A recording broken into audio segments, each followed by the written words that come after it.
Yo, what's up, guys? It is Brent, and we are back with another episode of Wheel and Trigger.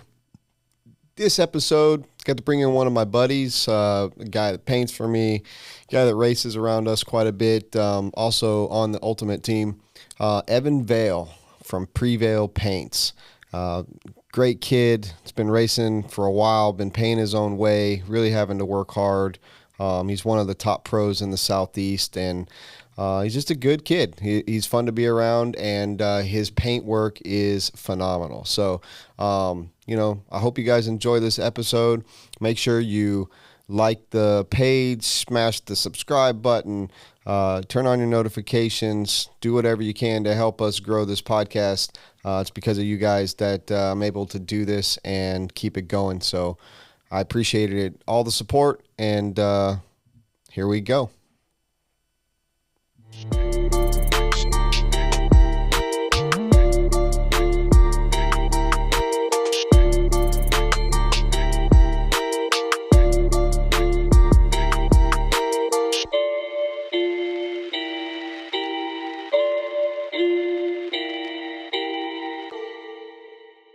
Did you already count down? No, I didn't know. 3, Okay.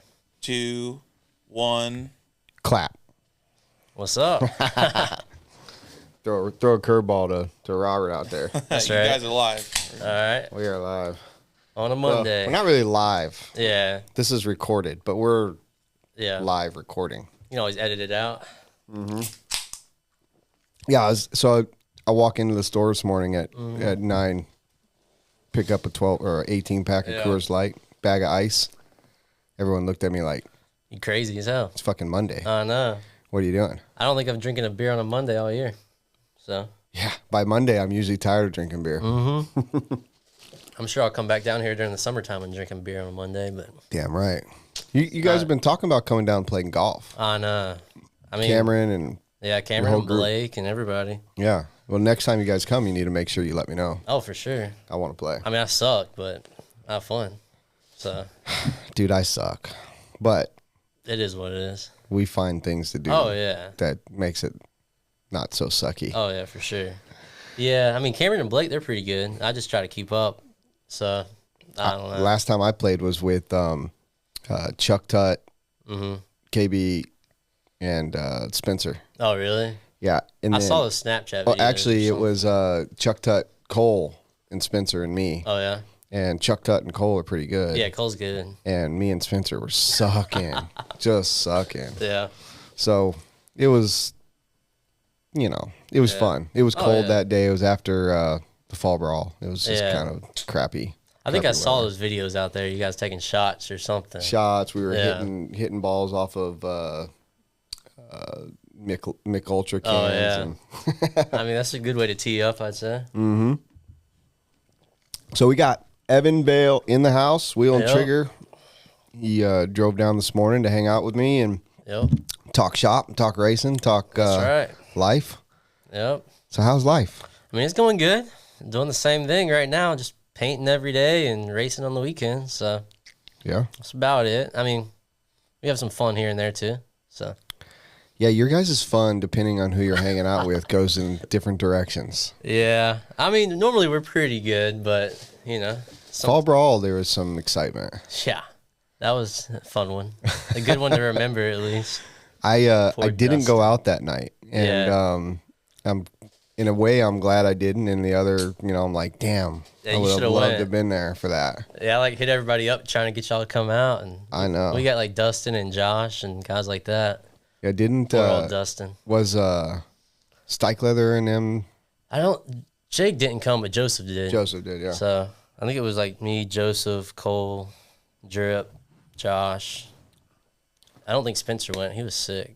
So Oh yeah. yeah. Um, And Nick. is your? I know you just told me you had surgery on your nose. Oh yeah. Is it going to be sensitive to smoke? Nah, it's normally pretty good, honestly. I just Weird. yeah, I just have a deviated septum, and they fixed it 3 weeks ago, like I was saying. So it's not sensitive though. My buddy James Van Hook, Oh yeah. he sent me a care package before I went to DNC with some goggles and stuff, and then he also included this little bad boy in here, and I figured this would be a great time to. What is that thing? This is a Klotz. The Klotz oil candle. Yeah. It's supposed to smell like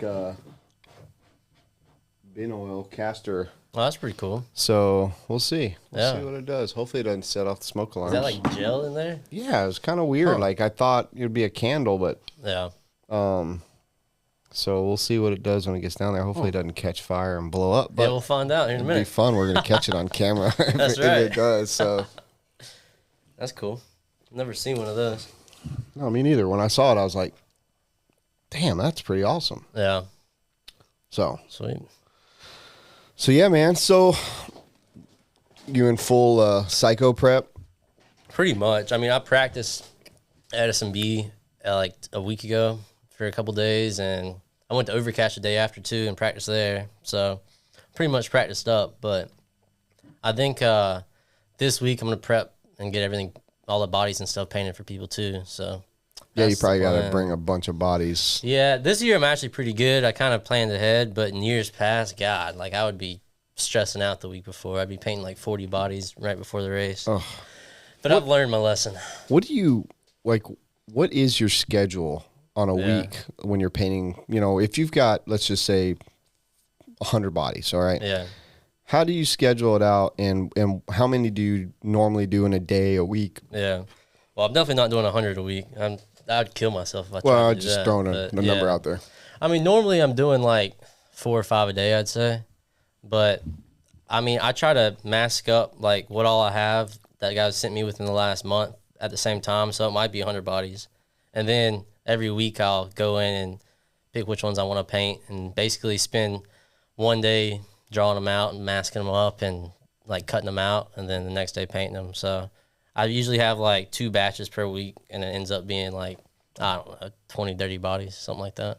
So you basically do you try to, knowing who your racers are and the people that you paint bodies for, do you try to like group them by the colors you're using and stuff Yeah. like that? I try to. So like I was looking at these bodies on the wall, like I would like the ones with the blue in it, I would try to like at least group those together, and maybe if they have the orange or whatever. I mean, I try to like get to a certain point on every body and then kind of build the next layer up. So like maybe I'll spray it blue and then a green on the next one, and then do like back them all with white at the same time or something. So Gotcha. I mean, that's the quickest way I've found to do it. It still takes forever, but What got you into painting bodies?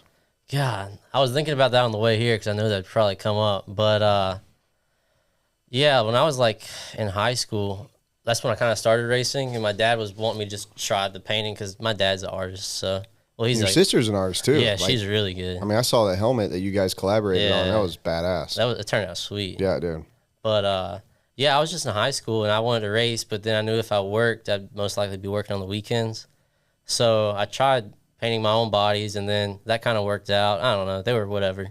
And then I remember who was it? It was Michael Kuntz, I think. He wanted me to paint him a body, so I was like, all right, I'll just try it. So I tried it, and I painted him it might be on Facebook, heck, I don't know. But I tried it, and I painted him a body, and then it kind of just escalated from there. Do you Just have on your Facebook? Do you have Yeah. like a gallery of bodies? I do, for like kind of more or less on Instagram. So like you can Instagram. see my progression over the years, because like they're not all as detailed from the beginning as they are now. But yeah, I don't post them all, but the ones I'm like that are different, I try to post. Yeah. So Well, I remember like seeing bodies you started doing. I'm trying to remember who they were, but kind of early on when you really started getting good. Yeah, You finally found your way. yeah, One of the things I noticed about your bodies that a lot of people don't do is you were doing like, you didn't care about window masks. You were like utilizing like crazy designs in the windows, like Yeah. tribal looking window designs, and totally different. I'm trying to look and see what we got. yeah, like kind of like Kyle's. Yeah. Yeah, Kyle's has a little bit in it, but Yeah. yeah, I mean, some of them were just totally different. Yeah. I thought that was really cool. I'm kind of a traditionalist. I kind Yeah. of like the windows, but I also like the fact that you went out of the box and did something that Yeah. wasn't just Yeah. what everybody does. And I didn't create that style because when I was growing up, Barry Pettit was like big into racing, and that's how his windows were. So I kind of got it off. I of remember him. Barry's had it too. Who painted his stuff? You remember? I don't know who started, but like at the end of his racing career, I was painting them. You were? But I don't know who came up. It might have been Scuba Steve, where I don't know if you know who that is, but I don't know Scuba he was Steve. a painter near me, and he might have created it. I'm not quite sure. I know that JB, he'd been JB called Steve. he'd been called Scuba Steve a couple times, but I don't think he paints. No, not in that type of way. That dude is wild, man. Oh yeah, he's funny. He's out of RC, but he's in RC. Like, where the hell? Where you at, JB? He's probably racing street bike somewhere. I went over to his house one day, and he had like 5 in the garage. Yeah, he goes all in. Yeah, so nothing wrong with that. But yeah. So do you have like don't even say mine. Like, do you have a body design that you've done that you just like above all? Oh, like That's your favorite, the person that like. So I know when I got my design made, I told the painter exactly what I wanted. Yeah. I was like, this is how I want it. These are the colors I want. And I assume a lot of people don't do that. They just give you freedom. You know, they say, these are the colors I want. Go at it. Yeah. It depends. Like some people, they'll like send me a couple of schemes they've seen that they like. And then I kind of go off. I don't copy it, but like maybe I'll combine different aspects of it into one. And then some just give me a free for all. But honestly, I mean, I kind of like direction a little bit. Because if not, I'm staring at the wall just trying to come up with I'm the same way. Because I get like, what's it called? Writer's block or designer's block? Yep. And that's how I am. Like when I'm doing, because I've been in graphic design for 20 plus years. Yeah. And when I'm working on something, if somebody doesn't tell me, you know, what they want. Yeah. I hate coming up with a fresh idea because then after all the time you spent, they're going to be, they'll still like especially when it's digital, they can be like, well, can you change this? Can you change that? Yours, like when you send it to them, it's done. Yeah, there's no coming back. Maybe they can change it on the next paint scheme, but on the, you know, you can send it to them and it's like, I hope you like it. Yeah, but sure. When it's digital, they're like, hey, can you change this? Can you change that? Can you? Yeah, I can imagine. It's like, well, why didn't you tell me what you wanted to begin with? You know, I love it when people tell me this is what I want, you know. It makes it easier on you, at least. Absolutely. Absolutely. I mean, I like coming up with new stuff kind of like on my bodies. I just like throw random stuff at it to see if it works and then kind of transition that to other people's. But like on like a random person that just came to me, I try to kind of keep it traditional with the style I'm used to. That way they're not like too surprised with something. Like, you know, I don't want them to not like it. Yeah, I feel like that's important that RC has always had X amount of, you know, the styles, you know, and people change the colors, add different stuff to it. But I mean, your stuff, you're definitely in the top mentioned painters in the country right now. I mean, I try. I mean, there's some good guys out there like Chris Rupp. I mean, but he quit. But I've always admired his work growing up. I mean, he was like, his lines are the best out there, I think. So yeah, he was, and that's obviously who I had my stuff done before I sent it to you, and he's one of those guys you just can't leave until he leaves, you know. And so when he checked out, you know, it's like I'm on to, and you know, if I found you before him, I would have been. Yeah, you weren't painting then. No, you know? I mean he was painting long before I even started. I'm sure. Yeah. So I like to support my buddies, and I've known you quite a while. You've been racing down in at the Badlands, and you've been to our shop for many times for the bigger races. So you know, I wish I could come more often, honestly. Yeah, that's what is it, about 3.5, 4 hours for you? Yeah, it's like, it ended up being like 3.5 today, but like the traffic coming in here is ridiculous. Yeah, it's like it's not even peak season yet. Sorry. Yeah, we're going through different spring breaks right now. That's true. That's true. But I remember not too long ago you were working for Ryan with Indossel. Yeah. I don't remember Ryan's last name. It's Ryan Young. Yep. I remember him from when I raced go-karts, and he was just getting started. Oh, that's cool. Yeah. And he was the helmet to have back then. I mean, he's still really good. Oh, amazing. Yeah, like he is crazy. Probably one of the top couple in the country. Oh, for sure. Maybe in the world. I mean, he's up there. Oh, yeah. So what was that experience like learning from somebody like that? Because that had to have jumpstart you from where you were before you started working for him. Yeah. Even just doing, I remember you telling me like you did a lot of the prep work and base work. Yeah, I mean, at first I did, and then I guess they realized I could kind of airbrush, so they were letting me kind of put my own ideas on stuff. But yeah, that was a great opportunity. Yeah, he kind of like hit me up on Facebook one day. I guess somebody recommended me. I guess because of the bodies, and his shop was like 15 minutes from me.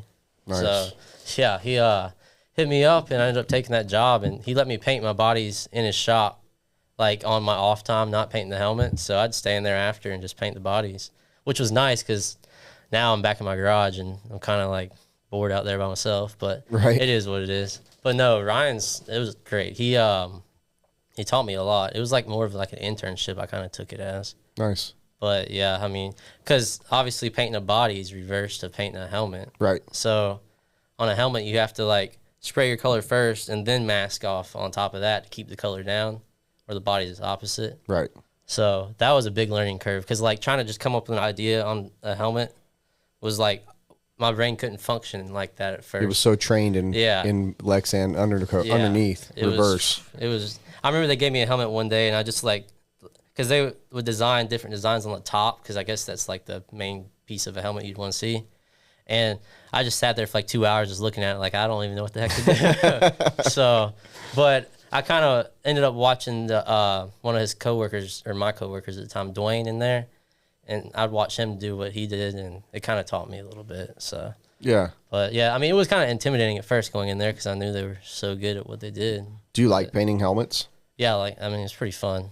It's a longer process because you have to sand it and clear it and then resand it again. Yeah. So it's a lot of work, but which is fun. what Chris did. Like he quit with bodies. Yeah. And it makes sense. I mean, yeah. $1,500 for a helmet versus 75 or so for a body, you know. And there's a big difference. It's a big difference. Even if it takes you a week, yeah, it's still better than only doing, 20 bodies a week. Oh, for sure. And it's like you get to focus on that one design and not having to come up with 20 different designs. Right. So, yeah, I mean, I paint some helmets on my own now, but I don't try to focus my business around it right now, at least.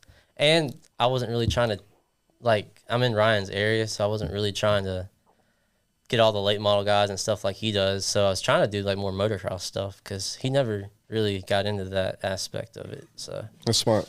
So I don't know. I mean, recently I've been painting for a bunch of kids that are coming up in the motocross scene. So, and they all love it. Like for Christmas, I painted like 2 or 3, and like their parents gave them to them for Christmas and took a video and sent it to me, and they're all going crazy. So that was cool. Yeah, that's always good. Yeah. Anytime you see a happy customer, I mean, we see it too in the RC side of stuff, yeah. Especially in your hobby shop. I mean, all those kids that come in. Yeah, so, it's a great feeling. Yeah, it is.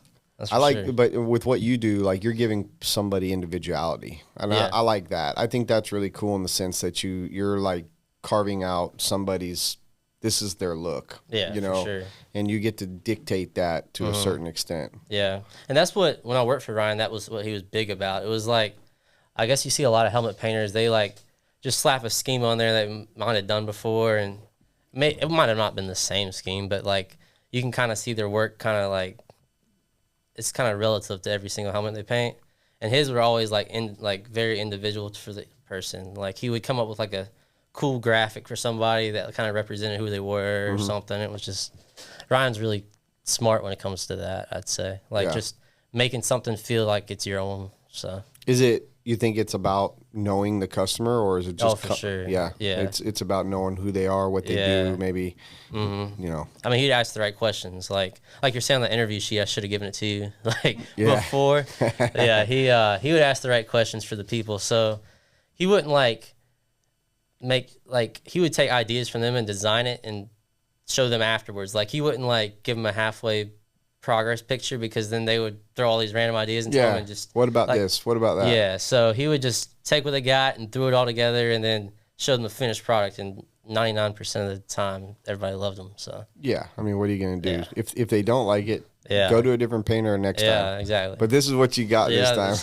Because if not, you're gonna kill yourself. You want your helmet, pay up, sucker. That's right. Yeah. And I mean, after it's all said and done, they all look pretty cool. So it's pretty hard to say that doesn't look cool. Well, see, back in the day, you would. It's almost kind of like RC bodies for me. Like I don't change the variation of my body very much. Yeah.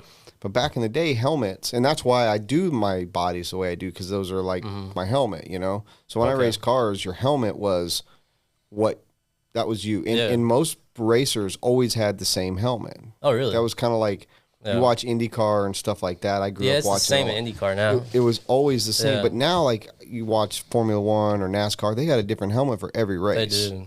You know, in a Yeah. different design because now it's all sponsor related. Oh, for but sure. back in the day, the helmet wasn't about the sponsor. The helmet was about that was the only thing colored on the car that could be different than what the sponsors wanted back in the day. Yeah, for sure. But now they incorporate helmets as part of Yeah. the whole appearance, you know? Yeah. So, you know, it would be easy to make, you know, for a Tony Stewart back in 1995, 25 helmets because you just same, paint them yeah. all the same. Yeah, now they want something different. Yeah, every race it's a Yeah. different, you know, theme or different sponsors on board or whatever, you for know. sure. I mean, yeah, I see what you mean there for sure.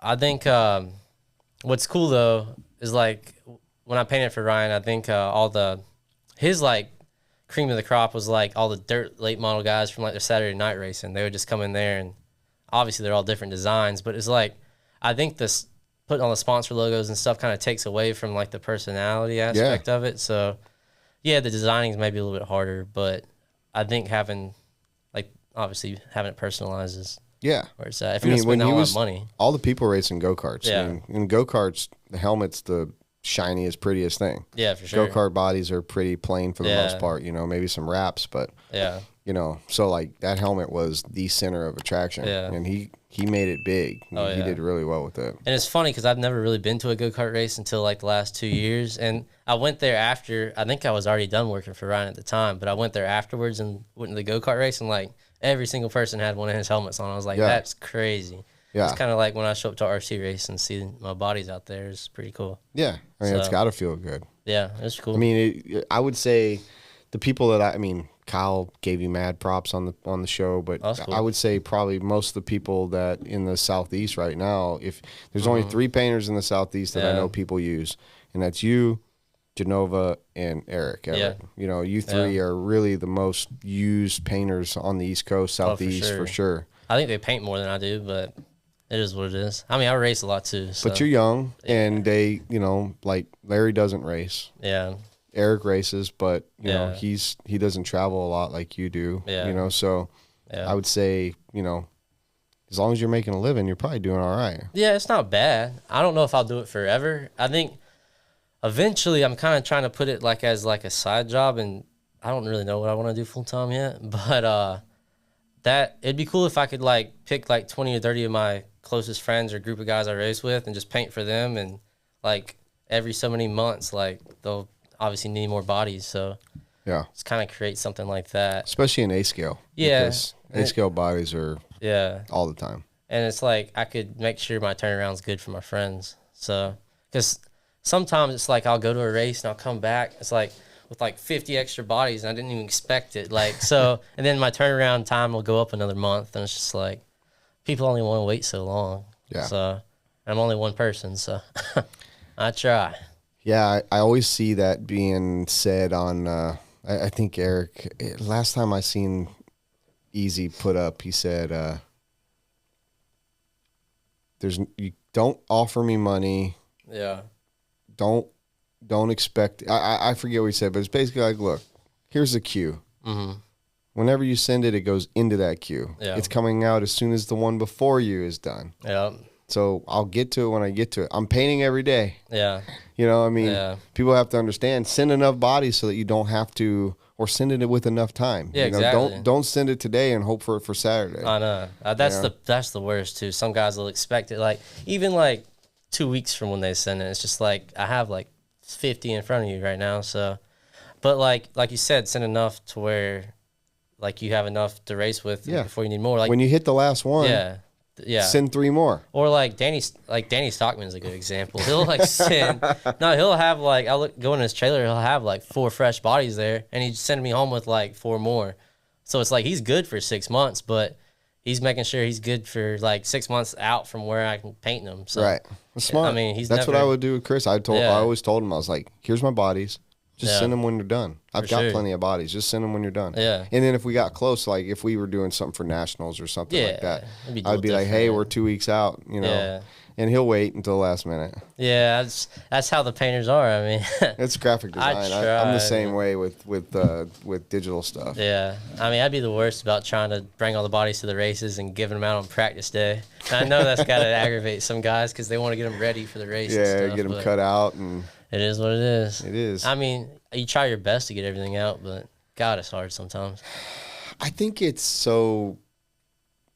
It's kind of like if you can't do it yourself, don't expect somebody to do it Yeah. any quicker than you thought you could do it. You know, Yeah. like we can all spray rattle can a body sure, in 5 yeah. minutes. Yeah, I can do that like real quick Yeah, if you want. I'll hook you up. I'll Yeah. even do a two-tone for Heck you. yeah, that's right.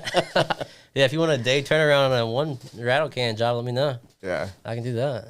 I was speaking of Danny. I was hoping that there was a chance he was going to be in town last week. Oh, really? And Yeah. I'd love to have him on this because I'm sure he's got some Oh, yeah. some crazy stories. Yeah, Danny's a funny one. He's that's wild, for sure. man. Yeah. I like He, hanging around Danny. Yeah, he's such a good guy too. Oh, You yeah. know, that's one of the cool things. Like there's guys that kind of have made it or in industries where like you could have some Yeah. arrogance or whatever, but Danny, Yeah. like he's just one of us. Yeah, you would never even know it, honestly. And I didn't know it when I first met him. We Yeah. were just hanging out. No, he loves RC. Yeah. You know, he's not racing cars or anything. He loves RC. So his job just puts him, you know, at a higher profile. He works for Yeah. high profile people, you know. Yeah, it's But pretty cool. he's I just want to hear those stories, man. Oh, I yeah. love stories. I think that's, you know, one of the main reasons I started this whole thing was for stories. Like Yeah. and I've, you know, told the story a million times, but the Yeah. fact is I wanted to start this podcast was supposed to be a YouTube channel that was called something along the lines of Stories with Racers. Oh, really? Yeah, and it was like supposed to be at campfires and stuff like that after Yeah. races and just There's some good ones, that's for sure. yeah. Especially when the drinks start flowing. Yeah. That's for sure. Yeah, well, so speaking of that, what happened to Drip that night? Oh, at Fall Brawl? Yeah. God, it was a funny one. Well, it was probably late. I mean, it was later that night, obviously, but we'd all went out. We went to some first bar. What bar was that? We kept telling you we were going to eat at. Bumsteads? Yeah.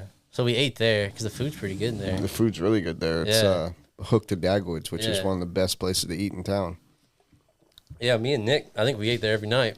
So, I mean, we went there and played some pool and ate every night. But then that Saturday night, we invited everybody out. We met this group of people that wanted to go to that nightclub or whatever. What's it called? 3001? I'm surprised you guys didn't end up at Pulse. That's the gay club, isn't it? No. No, we weren't I figured there. you guys were going to end up there. Wrong club. Nah, it was just like 3001 is connected to a bunch of different clubs or something. Yeah, they got like the Bourbon Cowboy and Yeah. all different kind of things. Well, of course, we just went to the nightclub area because we were all just having fun. But, yeah, so we were all hanging out there, whatever. And it was a good time. We had Josh to drive us. He wasn't really drinking or anything, so Josh was driving us. And I think me and Nick were riding in the truck bed to get there because we were packed in that truck. Yeah. So, but, yeah, we all came back to the hotel afterwards. And I don't know exactly how this happened, but, like, Drip, like, bear hugged Nick, like, from the back or something. I think Joseph might have, like, pushed him. And, like, Drip just freaking face planted on the concrete. I mean, he was a bloody mess. well, dude. I thought he was like, obviously, I'm sure it hurt, but I thought he was joking around, like just staying down there. So we all dogpiled him or whatever after. And Even worse. yeah, and I think he was like out cold for a second. We didn't Oh, know it, shit. so we all got up and like there's like a pool of blood right there, like right underneath his face. We're like, oh gosh. So yeah, he had like busted his face open and stuff, and I guess he went to the ER in the morning and all that. Yeah, he came the next morning and everyone's like, "You seen Drip?" And I was like, "No, not yet." And then he showed up and his face was black So and blue, bad. stitches and shit. And he's like, "Bro, I just got back from the ER." Everybody said Nick beat him up. God, it was funny. Oh man. He still questions to this day if Nick pushed him down. I was like, no, I think you guys are both like equally responsible for that one. I'd heard a story that someone might have gotten behind him and then someone just pushed him or something like that. Yeah, it happened so quick. I was still getting on the truck, but I just know he was on the ground. So yeah, he was not happy when that happened. We all went up to the hotel and we were like trying to band-aid him up and stuff, and just wasn't working out. But Oh, poor Drip. Yeah. I guess I'll take another one too. All right. But yeah, that's a fall brawl to remember right there. That was a fun one. I thought you were gonna smoke Cole. I tried. You had a good buggy. Yeah. You smoked him in truck. Well, I did until it broke. Oh, that's right. Yeah, it broke with 10 minutes to go or That's right. something. Popped the drive shaft out. That's right. Never mind. So, but yeah, I had a good chance to get him in truck. So, but buggy, that's always one I've been wanting and never quite get. So, Yeah, that's what Milton was saying, and he TQ'd it this year. And on the podcast that night, he was all excited, and he's like, I'm not gonna count my chickens. He said, Yep. but I've never had that Fall Brawl Nitro trophy, and this is my chance. did he get it? No. Oh, that's He a didn't hard one. fucking get I it. don't know why it's like that. Well, Yeah, my chance at getting it went away. I lost it with 30 seconds to go. yeah, I 3 did years too. One, ago. I think it was the same year. I flipped over on the last lap. I was like, I think it was when Seth Van Dalen won it. That was like the last lap he got. I was like, I didn't want the second place plaque at that point. I Yeah, was like, no, I was gutted, man. But God, it sucks. that's why we race. Yeah, for sure. Yep. I was getting better, and now I'm really sucky. I'm trying to race more and get It's back hard. to it, and Yeah, it's hard. gotta race. I know. You I realized you gotta that. run. You gotta have wheel time. Yeah, all these kids growing up are getting fast. So So you said you didn't start racing until you were you started racing kind of Yeah. late, right? I mean, I was probably like ninth grade. I mean, I always knew what RC cars were, but I couldn't really afford one. Growing, like my parents always made me pay for them, so they supported me. But like, if you want one, you're paying for it. So I think I saved up maybe 8th or 9th grade and got a used Mugen car and ran that for a while. So I'm trying to think when that was. So you've only ran Mugen and AE pretty much. Yeah, that's it. Those are two teams you've been on. Those are. Yeah. I mean, were you even on the Mugen team? Yeah, for 2 years. Yeah. But it was a 50% deal. So, Yeah. So, but I mean, it was a good car. Yeah. So, but yeah, so I think I probably started in 2010, I think. And what was that? I was probably 14, 13. So, not that late, but later than that, all the kids start now. And you were at the hobby stop up there? Yeah, in Rock Hill. I raced there for 2 or 3 years. I didn't know there was any other tracks. We didn't have Facebook and stuff. That's true. We had Carolina's RC, but I didn't know what that was about. And I finally found the Farm 2 track that was in Charlotte at the time. They ran the Worlds the year before. Yep. And it was closed down when I went out there to go. I think when I found that, I had a T-Max or something. I just wanted to go out there and bash on the track, but the track was closed down at that point. Yeah. So, yeah. So I think I ran there at Hobby Stop for 3 years, and the track was so small. I mean, it was half the size of the Badlands. Yeah. And I think I ended up going to Cherryville, it's called Nitro Valley. It was an hour from my house, and it was a pretty big track, and I sucked because my depth perception was off and stuff. So yeah, it was a big learning curve for sure. And I think when I first started, Brandon Melton, he was the guy to beat around here. Him and Chris Pace and Yeah. Barry Pettit and Jason Smith and all those guys. So Yeah. they were the guys. Yeah, Travis Dupree. and Yeah. And who else was Travis Phillips? Maybe I think. Do you remember him? I don't remember him. He ran Kyosho back then, but he was really good too. Yeah. So There was not that there's not a bunch of hot shots here now, but there Yeah. was a point in time, especially when I got started 10 years ago here in this area, oh yeah, that it was popping. There was a bunch of fast guys in this area. especially at the Badlands, Yeah. Travis Dupree and Jason, and Yeah. I mean even Monty and KB were really fast too. Yeah. But Not that they're they've not all now. kind of fallen off. They've all kind of gone a different direction. I mean, Yeah. it is a hobby for For sure. 99% of the people that do it. Yeah, I mean Jason's still pretty fast sometimes. He is keeps when it he on puts all it fours. together. Yeah. I know he wants it. That's tough. I mean, Yeah. he's got the speed, but expects more than he puts in. Yeah. Jason races once a month, once every couple months, and Yeah, same thing as me. You just can't expect to go out there and light the world up when Yeah. you're not putting in the work. yeah, it's hard. I mean, especially when everybody else is, and then Yeah. so it depends how good you want to be. It's there's always another level out there to achieve, and it's always the work you put in. Yeah. So, and that's a hard one to grasp sometimes because it's I mean, I know I could be better than what I am, but it's I know how much work it takes as well. How bad So- you want it, Yeah. how much time can you spend on your hobby or, your Exactly. business, and You know, Yeah. That's why I had to juggle Yeah, for sure. life and work and hobby. That's what I'm trying to figure out right now, honestly. It's tough. like, yeah, it is. Because it's like you always had that goal of what you wanted to be in your hobby. Like obviously you want to be the best you can be. And, like, for years, that's all I wanted to be was the best I could be at RC racing. But Yeah. it's like you see a point to, it's like, is it all that time you put in, is it worth it really? That's the question for anything we do. Yeah. You know, in I think when my child was born, Yeah. the only thing that mattered was being the best dad I could be. Oh, for sure. You know, but when you're working, you know, for beach hobbies, like, do I want to be as big as possible? Well, Yeah. maybe, but I just want to be good. Yeah. You know, we want to be good at what we do. We don't want to just be okay. We want to be known for what we do. And, you know, when it comes to RC, I learned a long time ago, I'll never get paid to do RC. Yeah. So I'm okay with sucking. If I go to a race and I don't do well, I don't leave there upset. But it's all for fun, too. Exactly. Yeah. But I get bummed because I expect more out of myself, Oh, yeah. but I don't put in the work. Yeah. And that's where I think a lot of people kind of struggle. Yeah. Is they know at one point they were good or they are good and they're not getting the results and they get frustrated. They'll either quit or they'll always have a bad time when they're doing it because they're hating it. Yeah. You know, and that's no way to enjoy the money you're spending. You know what I mean? Not at all, because it's not cheap. It's not cheap. Traveling. You got to do it because you love it. And, you know, in situations, I would say like you're sponsored. You know, you get a lot of stuff, I would assume, for free or very cheap, you know, compared to most people.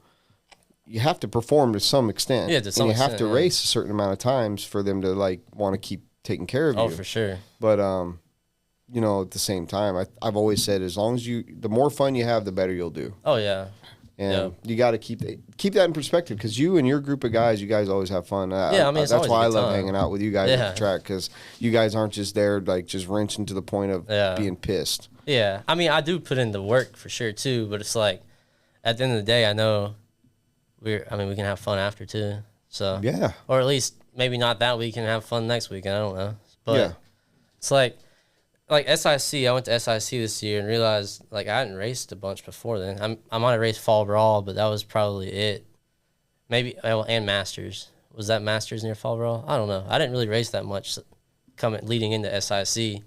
And I went there and just like I put in like I wrenched the most I've ever wrenched in my life, and I just didn't have the results. And like it just showed me that I would have to put in a lot more work than I realized to get to where I wanted to be. Because back in the day when there was as many like fast kids coming up, so it was easier to get in the mains, I think, at these like Psycho and all that, those kind of races. And now it's like, I mean, every race is like a nationals. Yeah. So, actually, every race is bigger than nationals. Yeah, honestly. At this point. Yeah. And you know, speaking on that note, I just seen where they just posted an updated rule book for Roar. Yeah, I didn't even read it yet. Well, I haven't read it yet either, yeah. and I'm going to. It just happened a few days ago, and I'm excited because we needed some leadership, and it looks like the right decision's been made, the right person's been voted in for now. That's good.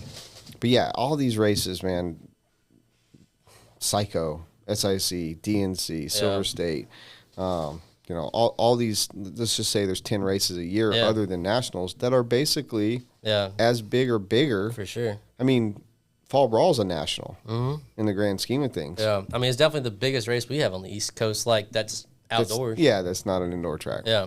Yeah. And it's taking a lot of time for them to get it to that point. Oh, yeah. You know, I just somewhat inherited that kind of a crowd that's been built. I mean, but you're the right guy to do it, though. That's for sure. Because everybody knows you. Yeah, and, I mean, we worked hard to build our brand. Yeah. You know, and that's what it took. That's why we are able to step in. Yeah. And still have a decent. I mean, it was good this past year. I thought it was great. It didn't really. I mean, it didn't feel any different than it normally has. I thought it. And I'm not saying. Better, so, I'm not saying because it was me at all. Yeah. But I think it was one of the best fall brawls in the last 10 years. I've been going for 10 years. Oh, for sure, yeah. And there was a couple that have been pretty good, but this was probably one of my favorite ones. Yeah, me too, honestly. But that's not taken away from what they did No. because those guys put in a lot of work and they had an amazing track record of great races and great tracks and stuff like that. So, but I thought this year's Fall Brawl was awesome. Oh, yeah. It couldn't have really gone any better for our first one. It was good. And the schedule was good. I mean, I was done racing every day at like 6 o'clock. Yeah. It gave us time to do something after. It's because we threw in that qualifier on Friday. Which is, I like that. That's good. And it's always been a seeding round or just practice. And then exactly. 3 rounds on Saturday. God almighty. Yeah. 300 plus entries on Saturday Good sucks. luck. Yeah. I don't like getting done at 12 o'clock at night. Especially in December. No, it'd be freezing. Freezing ass cold. Sometimes it's a little wet, you know. Normally windy. it is wet out there. God. Got lucky. Man. Yeah. I swear every year it rains sometime during the Fall Brawl, but did it rain this year at all? Maybe before. I think it was before. Or no, it was on. It rained before. We had to build the track again on Thursday. That's right. To have it ready for practice. We thought we weren't going to practice Thursday. Yeah. And we were only 2 hours late. That's not so bad. we opened up at 2 instead of 12. Yeah, that's right. Yeah. But that was just because the week leading up, we had all kind of crap weather. Yeah. And then we didn't have any bad weather. I mean, I remember seeing Danny Paz up on the driver's stand in his little pop-up tent while he's doing all the video work. Yeah. And, I mean, it was cold and maybe a little misty every now and then. But, we had that rain came on Friday night qualifiers. That's what I was thinking, because I think I had left the track, but then I heard it rained or something. Because that's when Joker got hurt marshalling. That's right. Yeah, I heard about that. But that was, I mean, it wasn't a big rain. It was enough to make the track kind of snotty. Yeah. But after that, the rest of the weekend, the track was money. Oh, yeah. That water was actually, like, perfect for it. Yeah. Yeah. Yeah. And y'all's dirt's good there, too. It holds the water. That dirt is good. Yeah. It's Thank like God. Our dirt came from a similar place. Not the same as where they have it, but it's same stuff. There's a lot of sand or something in it. A little sand in ours. They added sand to it. Did they? Yeah. That just soaks up the water though, right? Yeah. They was just eating so many tires. Yeah, that's what it's known for though. I know. I mean, but this year wasn't bad. I didn't think it wasn't bad. No. It wore out. Especially Main's Day, the track was like hard as a brick as it gets. But at night, it's like y'all's track changes. Like you have to be on your tire game here. Yeah. Because you could be on like a Proline S2 compound and then at night be like on an M4 or clay. It's just like crazy. Oh man, there's been those years where those clay slide locks where if you didn't have them, you were done. Yep. I like it. Like there's a lot of tracks in our area around like that. Because for years, at nighttime, if you're on a clay slide lock, wherever you're at around here, that's the way to go. What's your favorite track you run? Obviously I like the Badlands. Permanent track. Badlands is up there just because, like, that's one of the first tracks I ever went to as a kid, like, for a big race, was the Fall Brawl. So that one's up there. I like SMB. It helped me a lot because a lot of times it's, like, loose when you go out there. Mm-hmm. And that kind of helped with my car control pretty good. And they always have big jumps and stuff, so I'd say SMB's up there, and I like Red Brush because it's like on the side of a hill. I've not been there yet, and I know he's done an amazing job. I want to get up there and run his track soon. I would. It's different. It's like you don't even need a driver's stand. You're just standing at the bottom of the hill, and you're just looking up it. That's awesome. It's cool. He could do a lot. He has obviously done a lot with the track, but like you could do whatever you wanted with that, like just digging inside the hill. So yeah, it's pretty cool. I like it. What's your favorite race you ever been to? Trying to think. I like you and Davey and a bunch of people went to DNC about 4 or 5 years ago. Yeah, I've been to DNC like maybe 3 times. Have you? That's a good one. It's always cold and like rainy there, so I kind of haven't been there recently. This year was the most miserable race I've ever been to. Ever.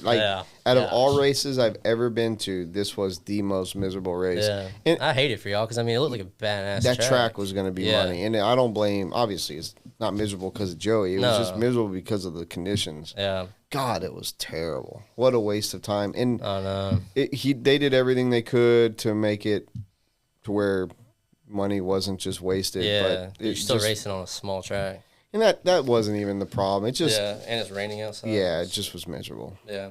There's a reason I don't go to that race right now. Yeah, Vegas is definitely the one. That's up there. If you're a traveler and you want to travel to a race and haven't been to Silver State, I say do it because it's Vegas. And it's just like You get off the plane. If you don't want to have a rental car, you don't have to get one. You can take a bus to the hotel, and you're there. Yeah. That's what I did last time. It's like the easiest thing ever. I don't race truck. Yeah. I mean, I do for Nats So you and a take a couple day races. off? I get days off. So when I go to That's Vegas, what I want to do. I can't bring myself to do but it. I'm 40 plus. I know, so I get to run 2 classes every other day. That's nice. Instead of just running, I don't run e-buggy and I don't run truck. Yeah. So I bring one car. I get to run every other day. So when I go to Vegas, dude, I'm partying. God, that'd be fun. I get on the nights I run, I can stay up all night, drink it away, and not have to worry about the next day. Yeah. Except I do always wake up and go help people Oh, or for sure, whatever. yeah. But I don't have to. Yeah. You know? And then obviously go to the strip and Yeah. do that stuff. So Yeah, I wish they ran nitro buggy and nitro chuggy on the same day. That way, it's just like I would just run that and then have a day off. I wish, because run all electric on one day and all nitro on one that day. would at least at Silver State, just so you can give people that option to have fun during the week. Because it's hard to do both. Yeah. There, I tried with Blake one year, and just we'd come back so late. And we were all there together a couple years, 2 years ago. Yeah, that definitely. That was a good one. It's fun, but it's hard to be good at racing and have fun there. So that's for sure. I didn't go as hard as I probably could or should have. Yeah. But now I know what it's like. Yeah. So watch out, Vegas. Yeah. If I go this year, I'm gonna focus on my racing and have fun before or after. That's my goal. Coming in hot, dude. Yeah. Good luck. I'll see you in Brent at 5 a.m. I just want to see you on the podium. I don't care if I see you the rest of the week. That's right. I want to try to do good. That track's bumpy. I wish we were able to practice on something like that around here. Go to the Badlands right now. I was about to say, I about brought a car today for that reason. I haven't. We haven't been out there and touched it since the Brawl. Really? Yeah. It's probably loamy right now. Yeah, and we've been kind of in discussions with the county and stuff. So we didn't want to put a ton of work into it and figure it out. But Spring Sting's on the 22nd of April, so yeah, I plan to come for that. Getting ready for that. That's a fun one. I finally won that one last year. Thank gosh. Yeah. That's the first time I've ever won nitro buggy at any race in Badlands. Really? Like I've never won a club race or nothing there. It's like that was the curse. Yeah, dude. Badland it'll elude you, man. Yeah. It will escape your grips. Yeah. It's real crazy. quickly. Yeah, it's and like I said about the fall brawl too. It's just like gosh, that's a hard one to win. Yeah. I feel like all the out of towners come in and win the pro class every year, and then it's like you try to win it, and it's just like it never happens.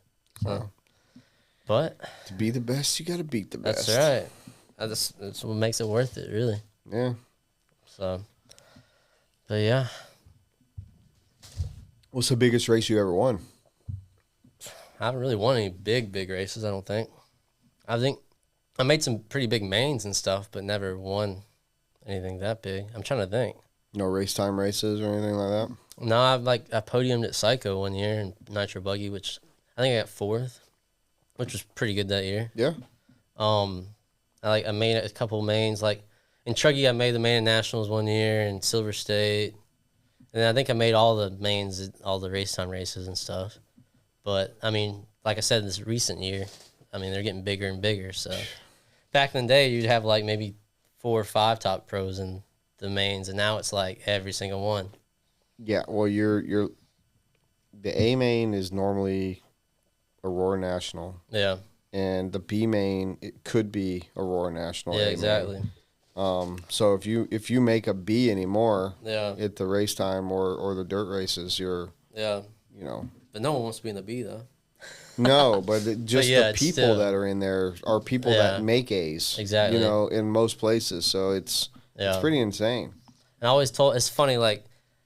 There was one year I was in the B every single time and bumped up, but my thing was like, don't tell me who's in that main. It's like I just want to go out there and run my car because it's like I'll psych myself up knowing who's in that main with me, because like it could be like Dakota Finn or somebody, you just never know. Yeah. But it's just like just go out there and run your race and see what happens. Because if you go out there and psych yourself up thinking there's somebody faster than you in it, then you're not going to drive good. That's the whole thing. If it's all about fun. Yeah. And if you can go out there and have fun. Yeah. You don't really care who you're racing against. No. But just the art of running that car and feeling good. Like you ran good. Yeah. Yeah. It's so important. It is. People miss that part. Yeah. Even if like you ran maybe not the fastest guy out there, but you ran a perfect race. I mean, normally doing pretty good if you don't crash at all. Yeah, So for sure. I've learned that over the years too. Yeah, I think that you can definitely have good results as just being clean. Yeah. And not being the fastest person out there. You're Yeah. not going to win the A, No. but you're definitely going to be able to put yourself in position to At least try to make it. be in the A. Yeah. And I think, like, well, in the intermediate class, though, like, I always tell Cameron, like, I always pit for him at these races, and he's done pretty good. It's like, dude, just go out there and don't wreck. And half the time, he about wins the thing. Just because he doesn't wreck. And it's not that he turned the fastest lap. He might be a second off the hot lap of the race, but he just didn't wreck. And I think in intermediate, you can do that. It's just like... I agree. That and definitely sportsman. Yeah, sportsman, if you don't wreck, you can win anything. Yeah, I used to pit my friend Davey back in the day, and sportsman was like, if you only put 5 wrecks in the main, you're gonna probably win it. Yeah. So, and I mean, he won cycle one year just because of that. Where the hell's Davey at? He raced at SMB a week or two ago. Really? With us, but he just had a baby, Oh, so he's been busy. But he wants to go to Silver State. We'll see. I haven't seen Davey in a while. Yeah, I'll know this Saturday if I'm going to Silver State. Oh, all right. All right. My daughter has states for gymnastics. Oh, and- that's right. You told me about that. Yeah, so she makes regionals this weekend. Yeah. I'm not going to Silver State. Well, at least not for the whole time. Yeah. And if she doesn't make regionals, which I would rather not go to Silver State, Yeah.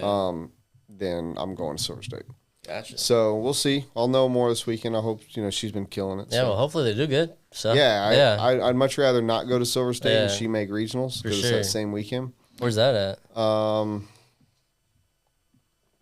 not too sure this year. It last year was in Alabama. It travels in the southeast Oh, really? region, so Yeah. I think it's in Florida. Yeah. I think it's in Florida. That's cool. But yeah, and that's also Mother's Day weekend. So That's right, yeah. My wife, she's already said that if she doesn't make regionals, that she wants to go to Vegas with me this year. I was Oh, like, that'd be cool. awesome. Yeah, heck yeah. Let's fucking go. That's right. We haven't been to Vegas together. Oh, really? That'd be a fun time. I've been there 20 times in my life. Yeah. She's been there a few times, but we've never been there together. I can throw down. Yeah. So, and it would be just us. So That'd be cool.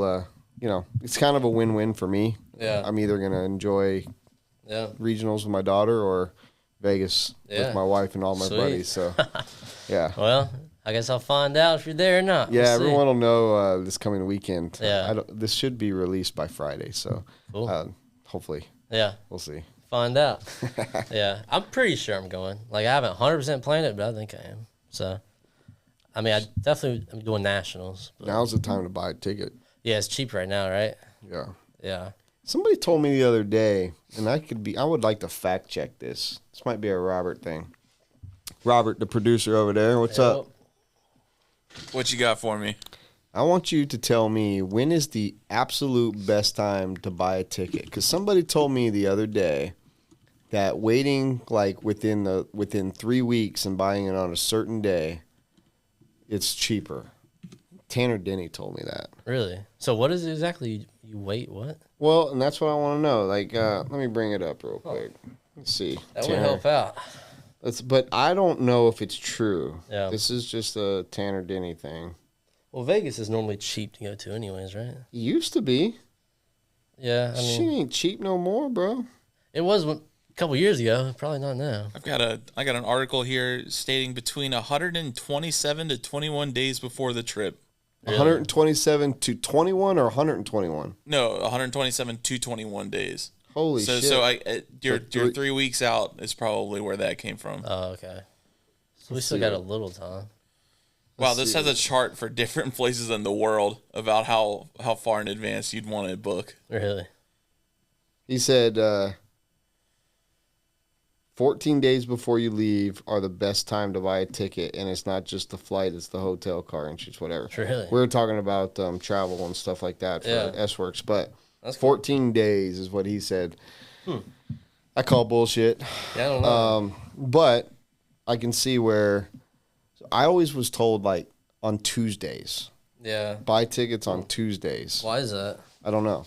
Tuesdays are about 24% lower than peak prices, which is There on you go. Sundays. There it is. Maybe it's because people aren't really thinking about buying tickets on Tuesdays. Yeah. It's like midweek. Wednesday also apparently is in the same ballpark. Yeah. Interesting. So, Probably busy at work. start thinking about it For sure. and don't buy any day but Tuesday and maybe Wednesdays. I'll try. At least the hotel there is cheap though. Normally. Yeah, I mean So so the South Point's awesome. It's Yeah, I like off it. the strip, so Yeah. it's a little it's a Uber ride, but yeah, it's not bad. I had a great time. Yeah, I did too. I had a great time I mean, you there. could just stay there and still have fun, even if you didn't go to the strip. Absolutely. If you don't So- care about the other hotels or casinos, Yeah. there's plenty to do right there. Oh, for sure. Yeah, I had fun. I mean, I gambled a little bit. It was fun, but Yeah, I always bring $500. yeah, I think that's what I probably lost last year. $500. I win it. Yeah. I'll win, and then I'm like, yeah, I can double this. Yeah. I'll never take the $500 out and then gamble with my winnings. I Yeah. just keep letting it ride, and then I end up losing Yeah. 500. You just gotta like take what you win out and then restart, Right. and that's how you make money. I think. Well, yeah, But- or be like Wendell Chavis and start with a shit ton of money Yeah, and I just couldn't go imagine. nuts. Yeah, he was telling me about what he won every day or like lost. know. It's just like, yeah, we're right, not me. He won like 13 grand one night. And then his wife came back with like Louis Vuitton Yeah, like she went purses shopping and with shit. it or Yeah, something. I was like, what the heck? That was last year I went. Yeah, I don't me remember too. 2 years ago. yeah. And so, do you remember the night that the Asian guy was over there, like, and they would shut down the blackjack table for him? Oh yeah, I did. He was like some high roller. Or yeah, something, dude. right? And he would just walk. You'd get up. He'd be pissed if he lost. He'd walk away. Yeah. And they would just put a case over his money, and they'd just keep a dealer there. And I remember Shane Barrier played a hand for him. Yeah. I remember a couple RC people were over there, Yeah. like watching over him. He'd like, you play a hand for me. You play a hand. So the dude off the Hangover. I watched that the other night. Yeah, I did too. I'm a best man in one of my best friend's weddings in yeah. a couple weeks in. Yeah. And I was planning his bachelor party, Mm-hmm. and it came on while my wife was asleep, and I was like, you know what? And it's like 11 o'clock. God Yeah. forbid I sit up and watch 2-hour I movie do at that 11 too. It's o'clock. terrible. And I sat there and watched every minute of that movie trying to find some inspiration for this bachelor party I got to throw. Oh god, I'm sure I'm you'll like, be good. holy shit. Yeah, Yeah, there's but some this inspiration. this dude's wife's brother Yeah. is a groomsman, and he's going to the bachelor party, so Yeah. it might not get as crazy yeah, as you it might might wanna- could have been. Yeah. Might not want to. It's his fault. Be I was wanting to alright. go hard, but I'm sure you'll still figure something out. I sent her a text message, and I said to his soon to be wife, I said, so what kind of bachelor party am I allowed to throw for him? Yeah, exactly. And she said, what do you mean? I was like, cocaine and hookers, or a strip club and beer. Those are her two options. She said, no cocaine and hookers. I was like, well, I wasn't going to do cocaine and hookers. It was just, I want to know how deep we could go into this. Good luck. Sounds like you'll have a fun time though. I hope so. It's going to be kind of a weird situation. It's during spring break here. Yeah. So me and my family are going to Arkansas for the wedding. Oh really? So I'm going to be gone for 1.5 days doing the bachelor party because wow. we're leaving the town that we're going to another town, get an Yeah. Airbnb, and Dang. just going to Is get that coming up this year? Like yeah, very like soon, 2 right? week- right at the weekend. Oh, wow. I get home from Psycho, Yeah. hopefully Sunday night or Monday. yeah. Come in here, do my work on Monday, Yeah. and we leave at like 5 a.m. Tuesday morning, Gosh. and I'm gone for a week. Well, a lot of fun. Got 2 vacations back to back. It's not a vacation. Psycho's not a vacation. It can be. For who? I don't know. It's cold. It's loud. Yeah. It's fumy. There's no vacation there. You gotta have fun with it sometimes though. I'll have fun. It's Yeah. not a vacation No, I mean I come back dead every time too. every time. I mean I try to do it right. Like even last year I got good sleep and everybody else was out partying. I went to sleep and I still was dead after. I'm good on. I'm good for till 1 or 2 o'clock in the morning. Yeah, I've learned my lessons over the You years. put too. me anymore, like I can do these every now and then, like all nighters. Yeah. Like maybe that bachelor party or whatever. Oh but yeah, I'm only good for like at DNC. yeah. I got fucking wrecked at the Racecraft Ragers presented How by was that? BHRC. It was so much fun, man. Yeah. Like the stories that came out of that night, it's very epic. And Really? it's one of those ones where like there's so many stories upon stories. Like one story led to another story to Yeah. another, and I passed out drunk after puking before half the stories were even Created. created, dude. But my story Wow. was we had a great time Yeah. until I got so drunk that Ryan Reese took me to his camper and Yeah. I passed out up in his camper. I left a little bit of my DNA in the pit lane of the big track. Yeah. Yeah, we had a good time. That sounds like a good time. Yeah. Those guys, you know, they party it up. Racecraft guys are kind of like the East Coast beach RC guys. They seem like it. I met most of them, but I mean, the only ones I really know would be like Pavitas, and I met Spinrad recently. Yeah, well, he's living up by you. Yeah, I mean, he lives in Greenville now, so yeah, he's pretty cool. Spinrad's a trip. Oh yeah, he's cool. I met him. I mean, the first time I ever really met him, we went snowboarding together, so that was cool. I mean, I suck at snowboarding. I'm learning, but I've seen those pictures. Yeah, it's fun. I haven't snowboarding in 20 years. And it's fun, but man, I'm gonna have to definitely get better at it. Nick's over there teaching me. He's good at it, but he's freaking crazy. That dude's a wild man. Oh yeah, he's fun to hang around though. He's like my older brother sometimes. We need to get him in here. Oh yeah, he's got some stories. He's a storyteller. Yeah, I try to not tell all the stupid stuff. You don't have to say names. Nah, I don't. But you can always say whatever you want here. This is wide open. Tell everybody everything. Just you don't have to tell names, or you can. It doesn't matter. People that listen to this show. They listen to this podcast. They love it for what we do. And what we do is tell stories about the crazy shit. Yeah. You know, and that's what it was all supposed to be like. Yeah. So there's been some crazy stuff, that's for sure. Don't hold back. Well, even like, I mean, the Masters every year, something happens after that fireball race, I swear. Well, so, that race will. That's a fun one. If you're a 10 scale guy or you want to race 10 scale once a year. That's me, once a year. That's the one. Yep. I mean, I don't even think I raced it for a couple of years before that. I just raced it this year. I went out with Ryan Millington, and we went out there and threw down. Yeah, I only see him once a year, too. Yep, sometimes he shows up for Palmetto, but yeah. I know he's been getting married and all that kind of stuff. I don't think he's getting married, is he? I don't know. Who knows? They send the I love yous on Facebook and stuff. So who knows? Who knows? I never would have seen. All these guys are growing up. Look at Payhood buying a house with a woman. Good. You know, I guess that's good. All these guys growing up, losing the party crowd. I know. I'm the only single one now. What are we gonna do? I don't know. You're single? Yeah. I thought you had a girlfriend. Like a year ago. Oh. So yeah, I brought her to the at Fall Brawl like 2 years ago. Yeah, because we put it with Danny that year. Yeah. Yeah, we all hung out with Danny. It was pretty fun. But yeah. Our resident White Claw sipper. Yeah, at the time. Yeah, Danny supplies the White Claws for everybody. Yeah. I used to drink them, but not now. I'll drink them. I love them on the river. Yeah, for sure. Because I'll be out on the water for 10 hours in the hot sun, and they're refreshing. You got to come with us this year to the river. We've been, like, past, like, 3 or 4 years, we get, like, 20 RC guys out there on a kayak trip and just all go down the river. It's fun. I don't have a kayak. Oh, we rent them. We don't have one either. Oh, okay. So, like... we have boats here. Oh, well, come in. You should come here. That's probably better like it. But even on a kayak, I mean, we're just out there for like it's supposed to be like a 4-hour trip, and we don't even paddle. We just all link up and just float, drink beer, and listen to music. So does it smell good? I don't know. Can't even smell it. Oh yeah, it smells just like. I probably shouldn't. Benzol. Yeah, it smells pretty good, don't it? Two-stroke. Thanks. Cool. Thank you, James. Heck yeah. That's nice.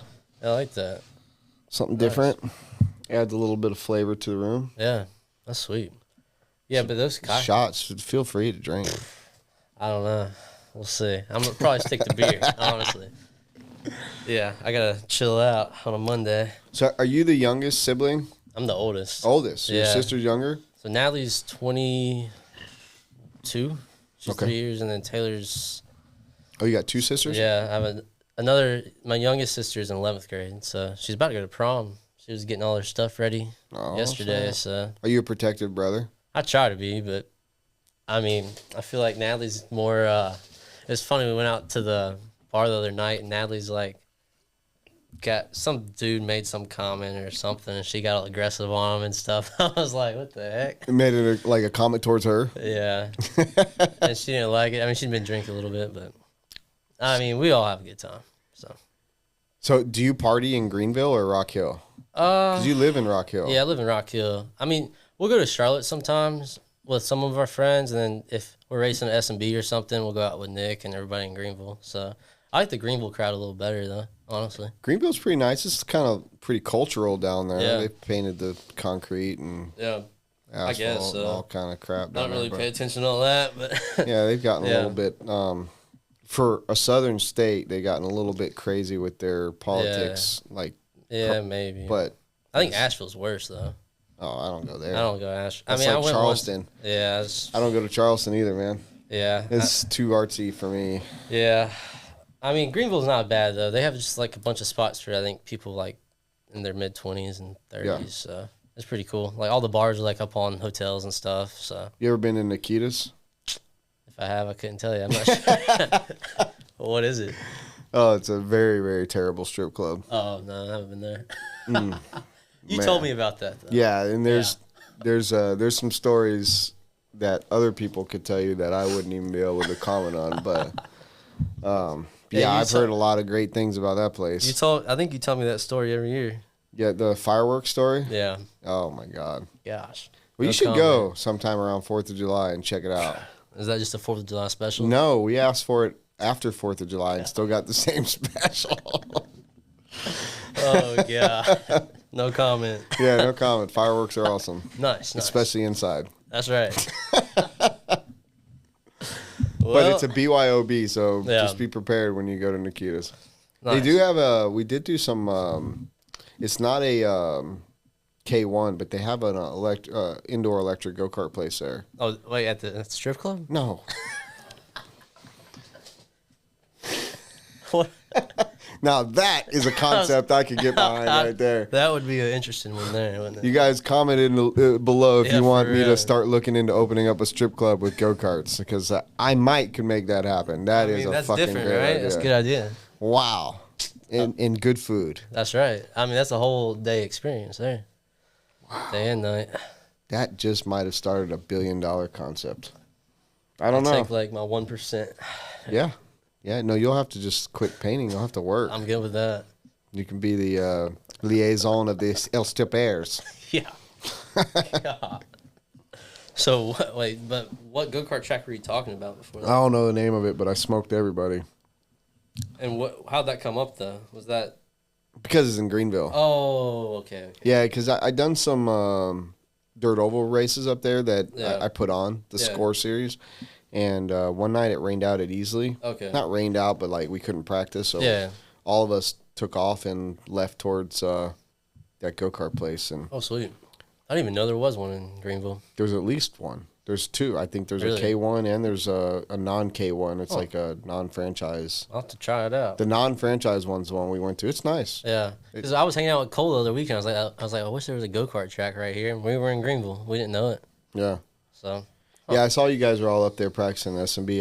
Yeah. I would love just to. I was going to go to SOS last weekend, yeah, and I never get to just travel and go to. yeah. a I race. really don't like that either. Not for like a local. Yeah, and they obviously canceled. Yeah. And that's why you're here. But Yep. I want to race more. I want to get Yeah. these new cars that we're running. They look they're good great, though. Yeah, they look and really just- good. I want to just get dialed in so that when I show up to Psycho or when I show up somewhere, I Yeah. have a chance. And I Yeah. feel good about it. There's a lot of like new setup stuff they're changing. Like even I don't know about y'all's car, but like on our cars, it's like all these little things add up. It's like for years I just ran the same setup, and it felt good and I was competitive with it. But now it's like there's another edge I gotta find. So What are some like weird or out of the box thinking ideas that you guys are doing right now?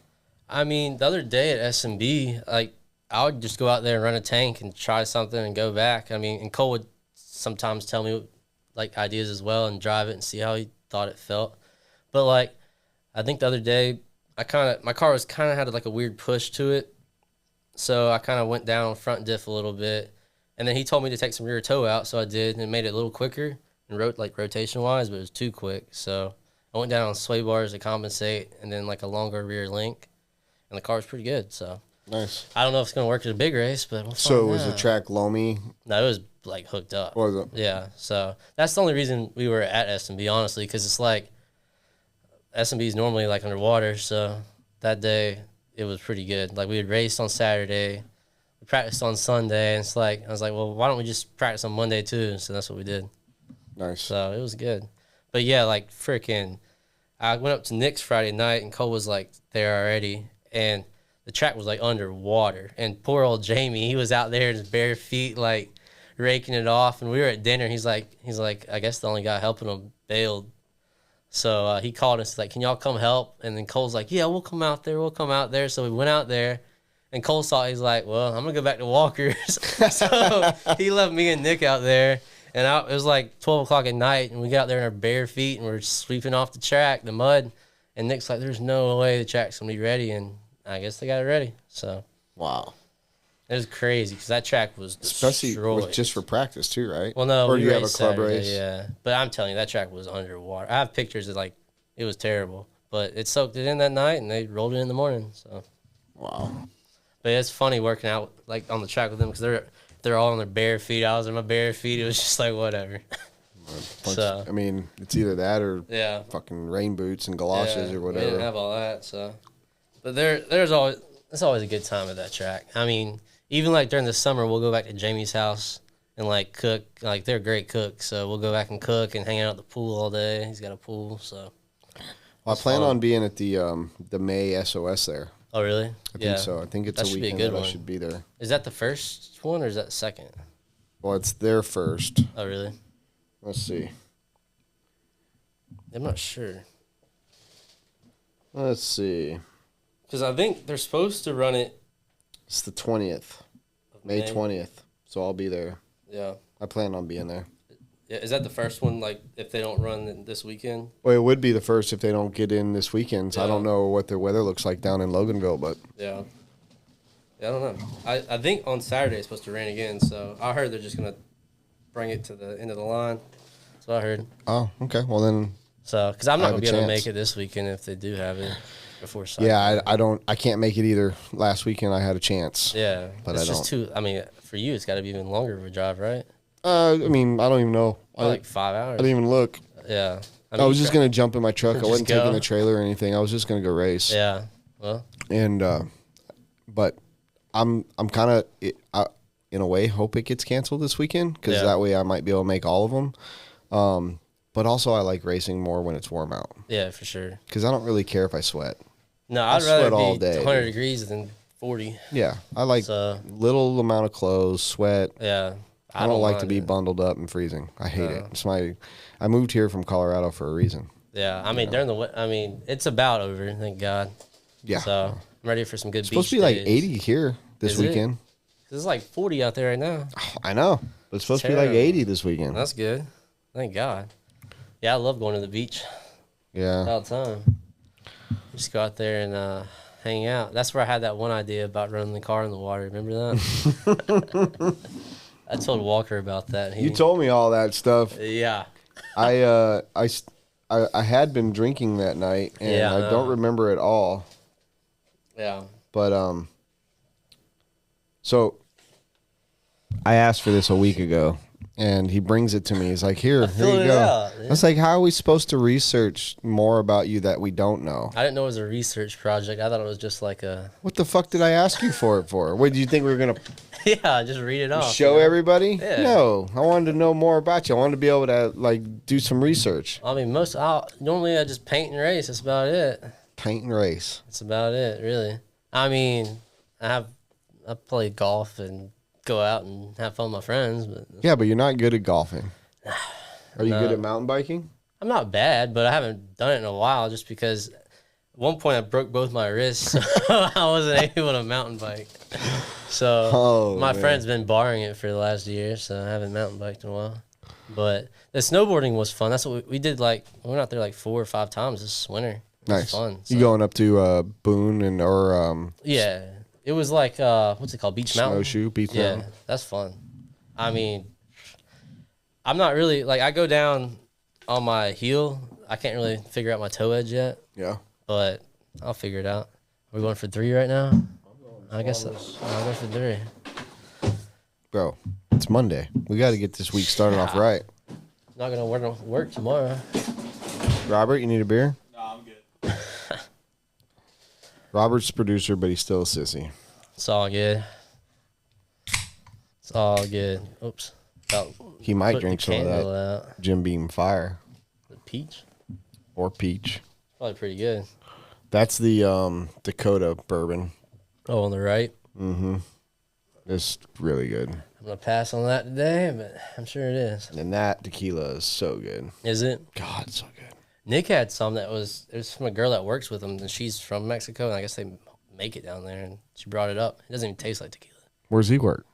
Well, his family has a plastic injection molding company. Oh. It's next door. He just walks there and works there. But yeah, but it's pretty cool. I mean, they make Nice. a lot of products for different people. So That's always cool. It's cool to see what other people do outside of like, you know him for Nick, for instance. Yeah. You know him just to be a wild man at the RC track, Yeah, right? having fun. Yeah. But knowing what he does for, every day. And his family's big into drag racing too. I mean, really? Like they have the one shop, and the shop beside it has all their racing stuff, and it's like they had a Top Fuel dragster just sitting in there. But I don't think they run Top Fuel anymore. I think it's the one below it. It's like off night. I don't know. Top alcohol or something You'll like have to that. ask him. I don't know. Yeah. But he used to work on that team. Like he has all these stories of him like going on the races every weekend, and their stories are pretty crazy Yeah. compared to ours. Well, I think so racers are very similar in the sense that no matter what discipline of racing it is, Yeah. we travel and you're at a race and it's generally a bunch of guys. Oh, for sure. And once guys get around each other and the shit talking starts and the Yep. beer flows and Yep. it just turns into like who can outdo who and, Oh yeah. What's next. Yeah. You I mean, it's know? a time to like release too. Like Yeah, it's like you're all your buddies. It's hard not to. absolutely. So You work all week, 5 Yeah. days a week, most people. yeah. 5+ days a week, 40+ hours. You spend a ton of money on your hobbies. Yeah. You're hanging out with your buddies. Why wouldn't you want to get some satisfaction out of that side of things? You know Yeah. what I mean? Like to think that we just do this to try to win Yeah. would be naive. There's a few top guys out there that do, but Of course, but they get paid to do it, and that's their job. Exactly. You and me, it's not our job. No. You know, I mean, we try to represent as best as we can. But you can't break your fingers or your hands because that's how you get paid. That was fun whenever I did break my wrist. God, that was Yeah, fun. that had to suck. Yeah, I had to I don't even know how I did it. I had to come up with some like contraption to like cover the cast. It was just terrible. So you still painted? Yeah, but it was like, I don't know, it sucked. I remember the first days, like I didn't paint for a week after, and I went out there, I was just like, this is gonna suck. I figured it out, but gosh. It was like I broke one wrist, and then a year later I broke the other wrist. It was like, good going, Evan. Not the smartest. How'd you do it? The first was cousin Nick. We were like, Good job, Hartman. yeah, we were like dead arming each other one night after hanging out. I guess I just broke it. I don't know. But we're just punching each other in the shoulder. You broke your hand punching him? I guess, yeah, pretty much. But like the funny thing is, I didn't know it was broke, and then I went to racing the next day. It was like purple, and like Robin Nelson, he like wrapped it up with duct tape for me. We raced it easily, I think, and I just left it duct taped all weekend. And right before I went home, I like unwrapped it, and it was just black and blue. I was like, yeah, I gotta get that figured out. It was like I don't know if it wasn't broken all the way, but it was like fractured really bad right in here. So Damn. and then the next year, me and Blake came down to Ocean Lakes. We had just gotten there, hadn't drinking or nothing. And I think we were swimming in the water at night, and I like swam into his elbow, blacked my eye out. So we were going back to the house, and I was like holding my eye and he on the golf cart, and he like swung the golf cart to the left, and I fell off the golf cart and broke my wrist. So that whole trip I had a black eye and a broken wrist. So that's how that went. That's the way to do it, though. Yeah, my parents say every time I come home, I have something. One of us has something broken. Oh, But we've been good recently. well, then that's got to change, bro. We learned our lessons, I think. One year, Blake had a broken tooth after a beach trip. It was just... We need some more black eyes and broken teeth. Yeah. I don't know. It's always fun times, but... I think when we get together with our friends like that, Yeah. we try to be Superman. Yeah, you try to be. Everybody tries I know to I top try each to be. other. Yeah. Yeah. You know, at some point, like, I got to step back and be like, all right, Yeah. I can't do this anymore. But I don't know when that's going to be or how I'm going to actually accomplish that. Yeah, good luck. I don't know. Because I enjoy those fun times so much that Yeah. I'm willing to go to Yep. all extent.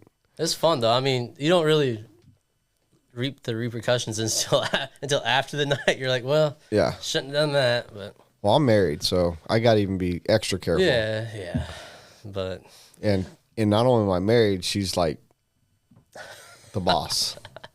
she wears the pants. Yeah, my wife is definitely the boss. Well, it's not I'm a bad okay thing. with it because it's not a bad thing. it gives me directions. I don't think she likes being the boss, though. That's what sucks. Really? She's the boss but doesn't like it. I don't know.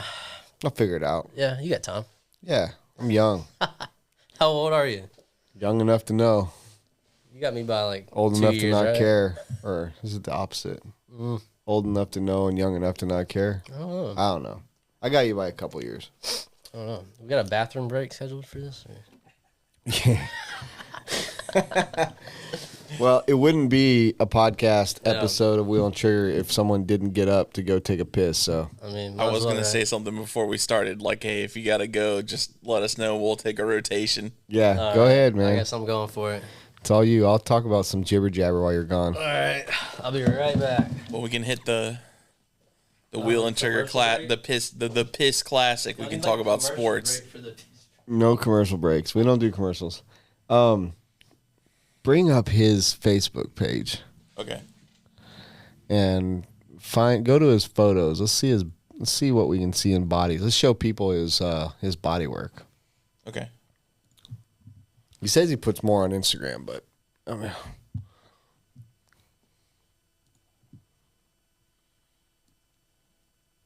man, doesn't feel like a Monday. Right. So that's Evan's body right there. That's his actual paint for him. Not too sure who that is. Bobby Moore Jr. Oh, that's Bobby Jr., yeah. Dang, I ain't seen him forever. Trevor Michael. Nice. That's Cade Burnett. Who is that? Shea Brand. Shea Brand, yeah. Running that ultimate. Jason Smith. Old Smiley. Walker. That's pretty sick. Another Walker.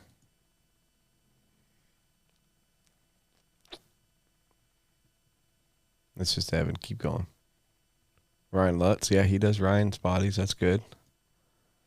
There's Cole. That's a sick shot. That is a sick shot. It's all Ryan Lutz's Kyosha rides. Cole Caston. That's a good kid. His dad's awesome too. I don't know this Trevor Michael. He's got nice bodies. Oh, that's my boy right there. Graves. That's Enos Graves, and yeah, that's a good dude. That's a cool name. More Cole. Yeah, we're just looking through your stuff. Yeah, there's some old stuff on there. Oh, that's sick. That's Wicked Weekend. That's pretty cool. You can bring all that up. Oh, that's Connor and Dustin's son. Yep. I guess. Springsteen when you finally won your first nitro at the Badlands. Yeah, I just gave him the trophy. That's awesome. Oh, that was this year. Nice. That was fun. Look at that. There's 3 ultimates. Yeah, we all And- stayed in the same hotel too. Oh yeah, and then Cade is a Beach RC guy, and then Spencer obviously S-Works. Jake runs for you, doesn't he? Yeah, those are all S-Works or all ultimate and Beach. Oh, I guess Spencer doesn't. Or does he? No, he doesn't. He just runs S-Works. I got you. Might as well be Beach. Yeah, I'm not sure. There's probably some old stuff in there, but back in the day. I don't post everything, but I try. I mean, You should. I should. Like, I should have posted that practice day the other day, but Well, you should post all your bodies on your Instagram. yeah, I think I'm going to just load them all up there. You should. You should At take. once. Do you take pictures of them all? Yeah, I mean, let's see. My phone is destroyed. But Well, you don't need to show me. I just Yeah. you should definitely post them. yeah. I think people want to see and get inspiration, and it also will help you get more customers. Yeah. I don't know if I want more customers right now. It's like I gotta figure out like I probably have 50 messages on there I need to go through, but Yeah. I gotta pick and choose really. If you're like me, like I'm at a point now where if I return a Facebook message yeah. within a week, you're lucky. Because about the between my same. emails and my actual text messages, Yeah. It's ridiculous, I'm sure. Oh my God. Like I got here this morning Yeah. after not being here only for 2 days. Yeah. And like 300 emails. That's ridiculous. Probably only 10% of them are junk. I have Yeah. to decipher them. I have to look through them. I have to scan certain things, do Yeah. different things, look at website reports, and then you got, you know, just top it all off with Instagram and Twitter and everything else. Yeah. You know, right now I'm the only person that's looking after all that stuff. Yeah. So I have to. It's just an everyday grind. It And is. when I go home, I shut down. Like I I do do too. not fuck with it. Yeah. And if people trying to get a hold of me at night, Yeah. when I'm with my family, you're lucky if I respond. Yeah. You're- I don't blame you though. I mean, I just can't. I you got to be that way. I though. got to a point where it was like controlling my life, and You can't have that. no, It burns you out too quick. yeah, quality of life wasn't good, and I didn't feel good about it. Yeah. I said, "Fuck it, I'm gonna don't do blame it you. my way." Yeah. It works. I mean, I don't catch a lot of hell for it. Yeah. But I feel bad I'm the because same I way. started this company by always responding. Like it could be midnight and I'm sitting on the couch watching TV and I'll respond to you. Yeah. Exactly. And it just got overwhelming. And Yeah. I can't do it anymore. Yeah. It's not that I don't want to, because I do. I just can't. I don't Yeah. have the manpower. I don't have the time. Yeah. If I got 50 messages at every day after 8 o'clock at night, I can't Yeah. respond to 50 people after. No, that's like because 2 hours of 3 hours of work. yeah, but the problem is that you respond to that person and they're Yeah. like, then they Respond right back. right back. That's how it is for me. It's So it like, just doesn't no. stop. No. So you have to just say, okay, I'm gonna start at 8 a.m. tomorrow morning, Yeah. and then I'll talk to these people as much as I can, Yeah. and then I'm done at 6. Yeah. 6 or 7, maybe 8, depending on the night. Yeah. If my wife's out doing something and not bothered by me sitting on the couch answering messages, I'll do it. Yeah.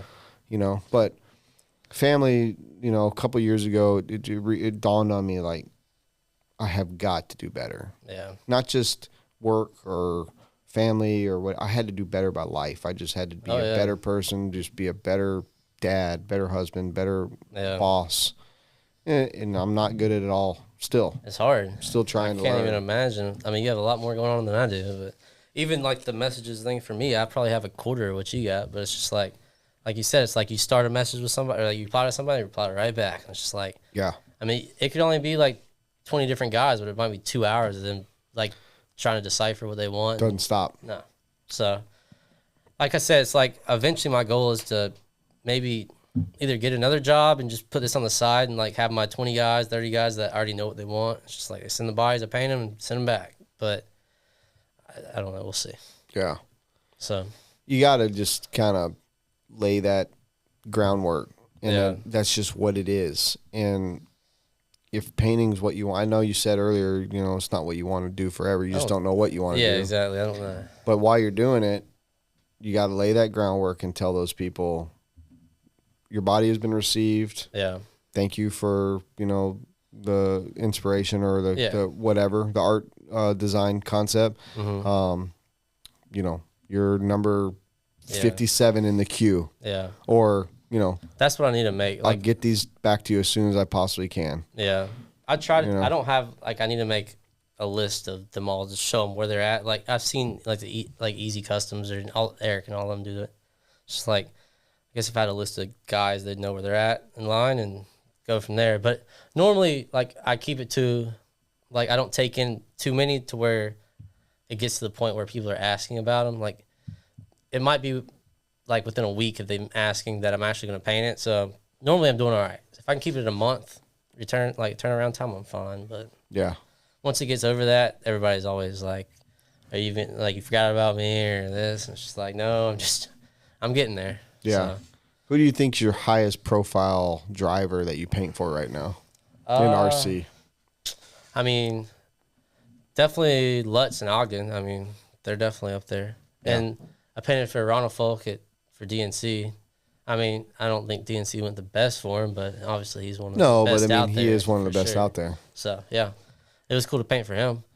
I mean, I think definitely Lutz and Ogden. And then over the years, I painted for, like, obviously Barry was good back in the day. He was, like, one of the best drivers I painted for back in the day. I painted for, like, Quartz. He was good. Robin hooked me up with him. Who else did I paint for? That's about it in the RC world. I mean, I don't like Mayfield and all them, they all have their Genova and all their regular guys. So Yeah. but I mean, So who's the highest profile out of RC that you painted for? well, Helmets personally, or like whatever. yeah. So like I wrote that down on the sheet. Like when I worked for Ryan, I mean he's had all the major guys. It was like, I mean, Kyle Larson was one of them that he painted for. He still does. I mean, the dude's one of the best out there. And Denny Hamlin, we painted for him when he won the Daytona 500 like back to back. So that was Nice. pretty cool. So there's been, and then Marco Andretti. I mean, that's pretty cool. Just painting for an Andretti, especially direct descendant, like that's not just a kind of down the line. That's the son of Michael. So, I mean, that's pretty awesome. Yeah, not bad.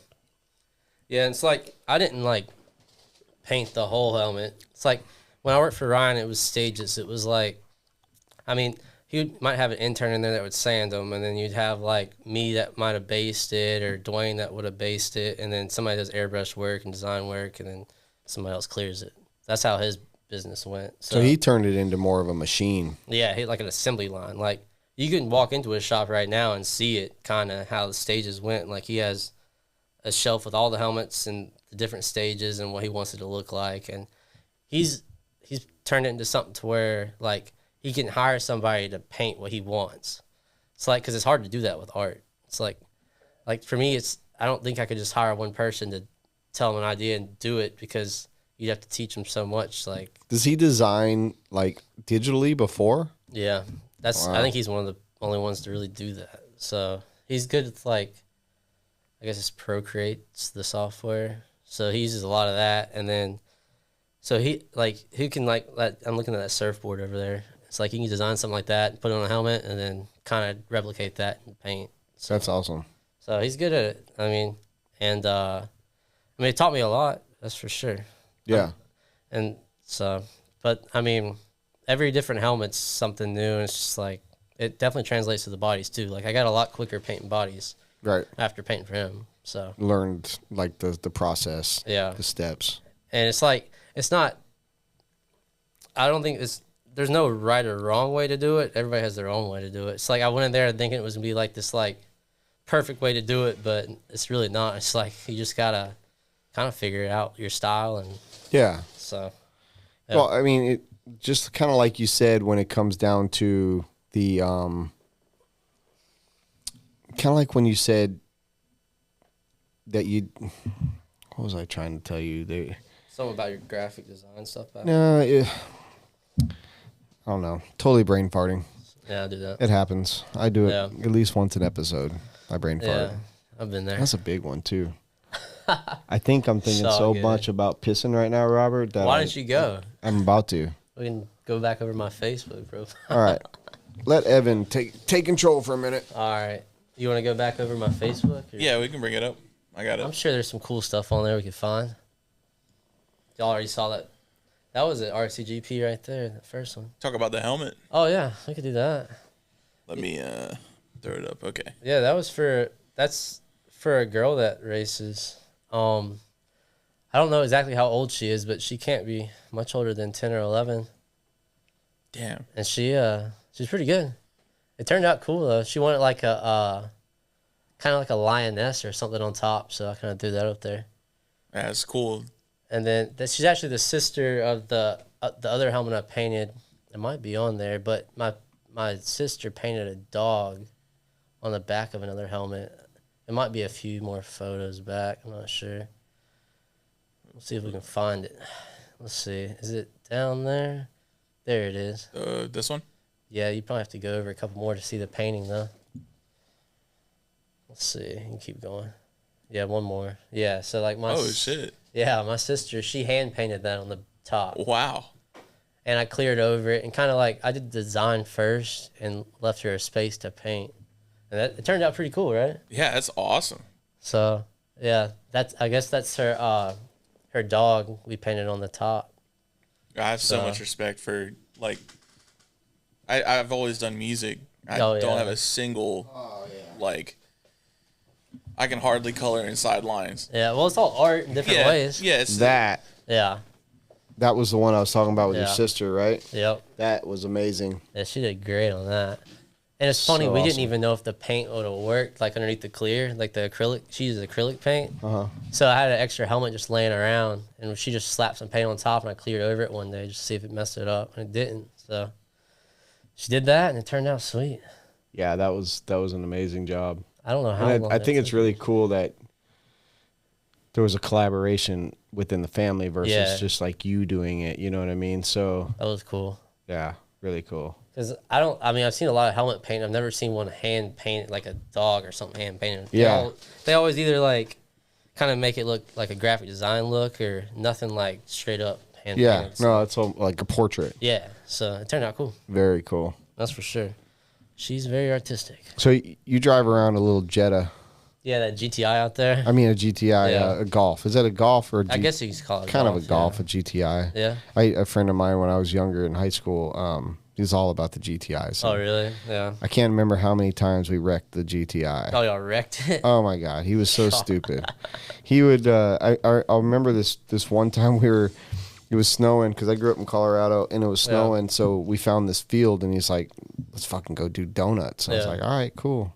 Oh, We're skipping school, we're drinking beer and shit, and he goes out and starts doing these donuts, and then he does like 2 or 3 donuts, and then like takes off straight out of a donut, Yeah. and hits a pothole and folds the fucking left front underneath the. That would be terrible.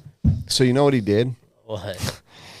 He number one told his parents that what happened, but not the truth. Yeah. And then because what he told his parents then called the county or the city or whatever and said, "You've got this huge pothole and it just created this much damage in my son's car." And no shit, dude. His parents, not knowing the truth, got that shit fixed for free. What? Because the county really thought that pothole folded the fuck.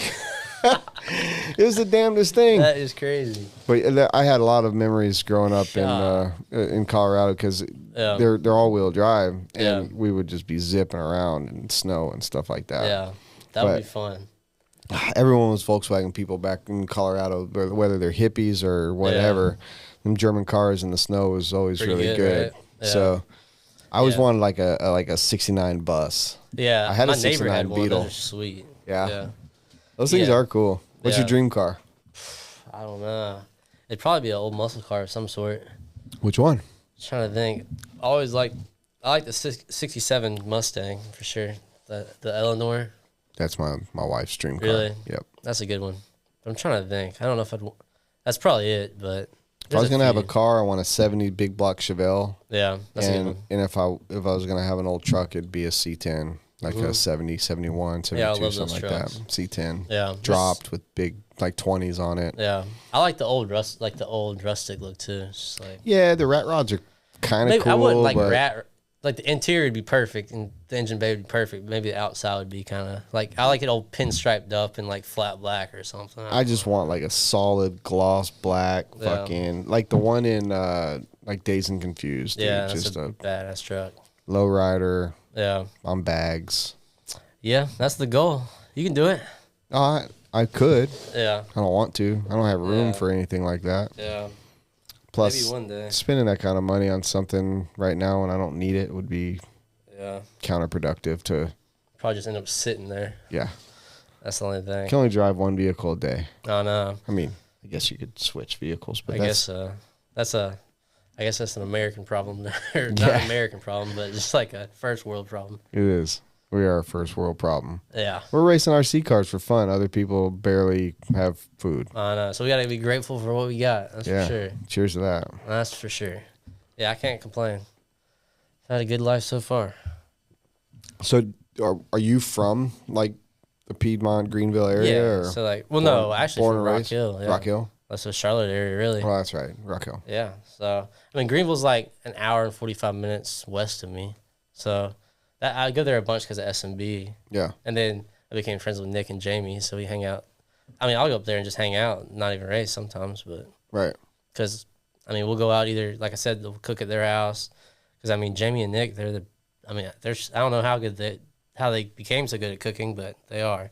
Yeah. It's like the whole weekend will be about cooking. Like, he built a whole brick oven just for pizzas at his house, and it's just like, well, I'll be at the pool just hanging out and cooking and having a good time. So nice. It's fun. So, did you like? What did you think? Like going through high school? Yeah. What did you? What were the things you enjoyed doing other than RC? Like, was there ever anything else other than RC? Because I mean, you started RC kind of late. I know. Because that was a problem in high school. That was kind of like when I really started getting into it. So I put a lot of my effort into the RC at the time. It's just like, I was thinking about it. It's just like I missed a lot of opportunities. Like, I didn't go to prom both years because Psycho was the same weekend. Went to Psycho instead. So I kind of missed out on a lot of things in high school. I mean, I still hung out with my friends. Like, I had my friend named Jacob I went to high school with, and he was into racing too, but we'd still hang out and do other stuff on the weekends sometimes. Like, but racing was still like a big part of my life. Every weekend I would think about it, or at least be working on my car or something. So yeah, because I think my progression, like from I graduated in 2015, then I got pretty good the next like 3 or 4 years because that's all I did, and then I kind of tapered off a little bit, but I'm trying to still be pretty good. You graduated in 2015? Yep. How old are you? 25. 8 years. Huh? Yeah. Wow. So, yeah, it's been a while. But, yeah, I've had a lot of people that's helped me over the years, that's for sure. Who's the biggest up-and-coming youngster from, like, your area? From our area? I would say, maybe not from my exact area, but, like, obviously David Olson's coming up pretty quick. Yeah. So he's good. And then I think if Tyler Melton keeps at it, he's going to be really good. Because, gosh, he just picked it up. And because I remember, like, 2 years ago, we went to Sumter, never driven a nitro car, and he just picked it up. And it was like, now he's, like, beating half the guys out there. Tyler's doing very good. Yeah. And so, he's obviously got a great tutor in his dad. Mm-hmm. But, yeah, man, what yeah, obviously Brandon knows what he's doing. Yeah, he's going to be good. David definitely is. Yeah, David's really picking up. And he's, like, very passionate about it, too. I think he's in the stage where I was at in high school. Like, that's all he thinks about. So, that helps, but, yeah. Yeah, he's a senior this year, so he's going to be done soon. And you know, at that point, he has to make that decision whether to go 100%. And, I mean, I think he can do it. It's just got to figure it out. Yeah. So... You said you're going to Nats this year? You're going all the way out to plan. I mean, I bought the entry fees. Yeah. So, I think it's like, is it $100 entry or something? I don't know. And then Roar membership too. Yeah. So, I went to that, like when I graduated high school, they had the Nats there that year, and I went. So, it sucked, but I went. I've never been to the Silver Dollar, so I'm expecting. It's like high grip. It's like Badlands, but like bigger, I guess. Mm-hmm. So. Dirt's different color, though. It's like gray. I don't know. It's weird. It's fun, though. That year I was on a different tire company other than Proline. I just didn't really have the grip that year. And it's like, it's funny because we practiced the day after and I tried different tires and it was like, just wasted the whole weekend. But they worked? Like the ones you tested afterwards? So I hope that doesn't happen this year. But we'll see. Proline's got great tires. Well, I'm not on Proline anymore is the problem. So, yeah. I've been testing different tire companies, but I haven't decided yet. So we'll see. Because I mean, Proline's been good all these years. That's the only thing I've really ever ran. Like after 2015, I ran Proline up until now. So they've been good, but I don't know. I guess every year just kind of, for me, I didn't like. If I don't see myself progressing in a company, then I don't know. There's really no point in me staying. Yeah, I mean, loyalty has always been a big thing. You know, I think it's good to be loyal. And to an extent, you got to just kind of know where you're lacking because you can't just change up your whole program. No, but I've never been like that. Yeah. Yeah, so that's wild. I mean, you're testing tires, so for the people out there looking for a really good East Coast hot shot. We try. Evan's available, it looks like. Yeah. I'm trying stuff. So what do you plan on going to Nats with? What? I don't know yet. We'll see. Yeah, I'm just trying different stuff so far. Like, I have a couple different tires to try, or tire companies to try at Psycho, so we'll see what works there. Hopefully I can figure it out quick, because I try to do it at SIC testing stuff, and it's just like, I've never really ran anything other than Proline, and I realized I based my setup off that tire, like the slide locks. So trying to run something different was interesting. Yeah. But I don't know. We'll figure it out. Tires are so important. That's the biggest thing in RC, God really. almighty. It's tires and shocks, I think. That's the two biggest things. Yeah, I think, the tire situation's wild. Yeah. Especially 10 scale for you. Well, they kind of got it figured out to an extent. You can just show up at Beach RC, burn them in, prep them, and run them, and it's perfect. But right now, Proline Bald Eagles and J Concept Smoothies, there's nothing out there that can compete with them. No, they're so good. So the 10 scale thing is kind of just like, because all tracks are groomed for slicks now. Yeah. So it's pretty simple. Yeah. I think maybe like 5 to 6 years ago, like when Speed RC was around, like all the tracks weren't exactly like slick. Like you couldn't run slicks at every track. So it was a little harder back then, but now it's just like throw and go. You just set it down and it's pretty simple. Copy the top guys and you're good. Really, it's just a matter of like making sure they're broke in. Yeah. And prepping them with the right prep. Yeah. And you can go as fast as them if you can keep it online. Yeah. What I've never liked about slicks is that, not that it's good that they're faster if you can keep it in the line. Yeah. The problem with them is it doesn't benefit guys that just can't keep it in the line all the time. Yeah, exactly. And they're so much faster than a pin tire. They're ridiculous. So it really separates people, and that's the part I don't like. You know, there's been a lot of, over the years, we're going to be 10 years old April 1st. Really? Yeah. Dang, that's crazy. I haven't even planned nothing. We've just been so busy. I haven't had time to plan nothing. But in 10 years, the one thing I can tell you is I've been asked countless times, why don't you ban prep, or why don't you ban slicks, or whatever. And the problem is you just benefit the cheaters, or exactly, you make more work for us that we can't afford to do and keep the prices where they need to be for people to race. Yeah. So the only thing we could do is, for instance, like impound tires. Yeah. You buy a set, you mount a set, you bring them to us. That's gonna be such a pain, though. Take it, we can't do that. Because you barely have time to put stickers on the wheels over there. Like, well, I mean, just think about a club night. Yeah, that's ridiculous. You don't got can't time for all impound that. tires and stuff. No.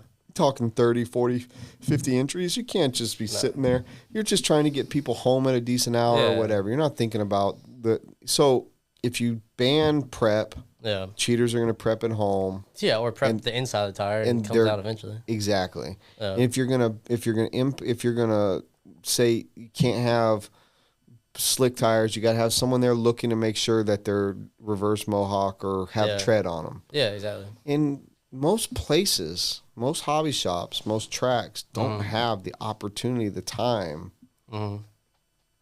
or manpower to make that happen. No, that'd be too hard. Yeah, it sucks, but it's just the truth. But I mean, honestly, like I went to Masters, and for like an 8-scale guy going there, it was pretty easy. I don't think there's an issue. Well, yeah, there's a whole lot less tires to buy. Yeah, like I literally could run one set all weekend and be fine. Yeah. Like I ended up getting a second set. I didn't need the second set. So I was, at least in stock, mod might burn them up a little bit quicker. But even if you had one set per round, you know what sets you need. Yeah.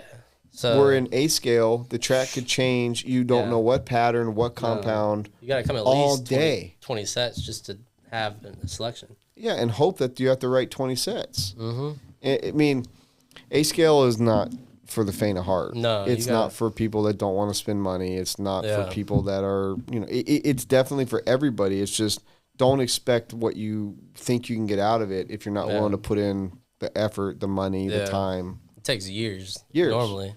I mean, like, even you see the kids coming up, but it does take a little bit of time. It's not like you got a hot shot right out the bag. It's like, even like you see Fee Long, he's going to be amazing. Yeah. But, like, it's still taking him 5-6 years to get to where he's at. Well, he's not even close. No, but he's going to be the best out there. He's going to be amazing if he sticks with it. He's got the support. Yeah. He's got the, he's got the skill. Yeah. And he's learning more and more every time he hits the track. And that's all they do. Yeah, that's all they do. And that's what it takes to be that level. Yeah, you see what he does. So if you want to be that good, do it. Yeah, I remember meeting him in Texas at Nats in 19, and I was just like, this kid is. And he was probably, like 7 at the time? I don't remember, but he was this tall. Yeah.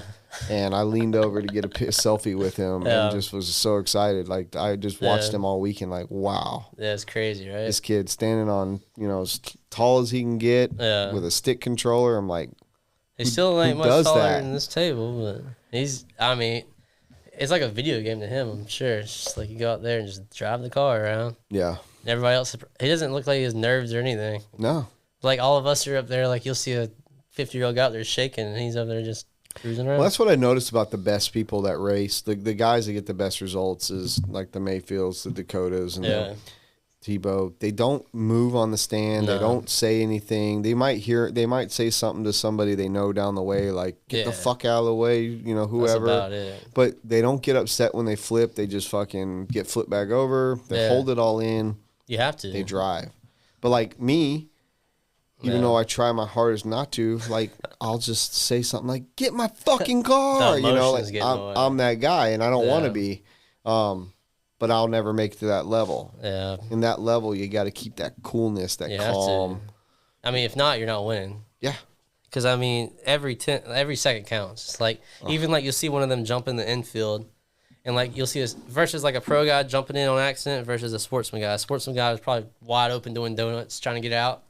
Pro guy just like takes it easy and hops out. Yeah, because they'd rather save the seconds. Yeah, they know they already lost it, so just do the best you can get out. But then you'll see a sportsman guy freaking waste 20 seconds in the infield trying to get out or something. Right. So, yeah. Yeah, I think.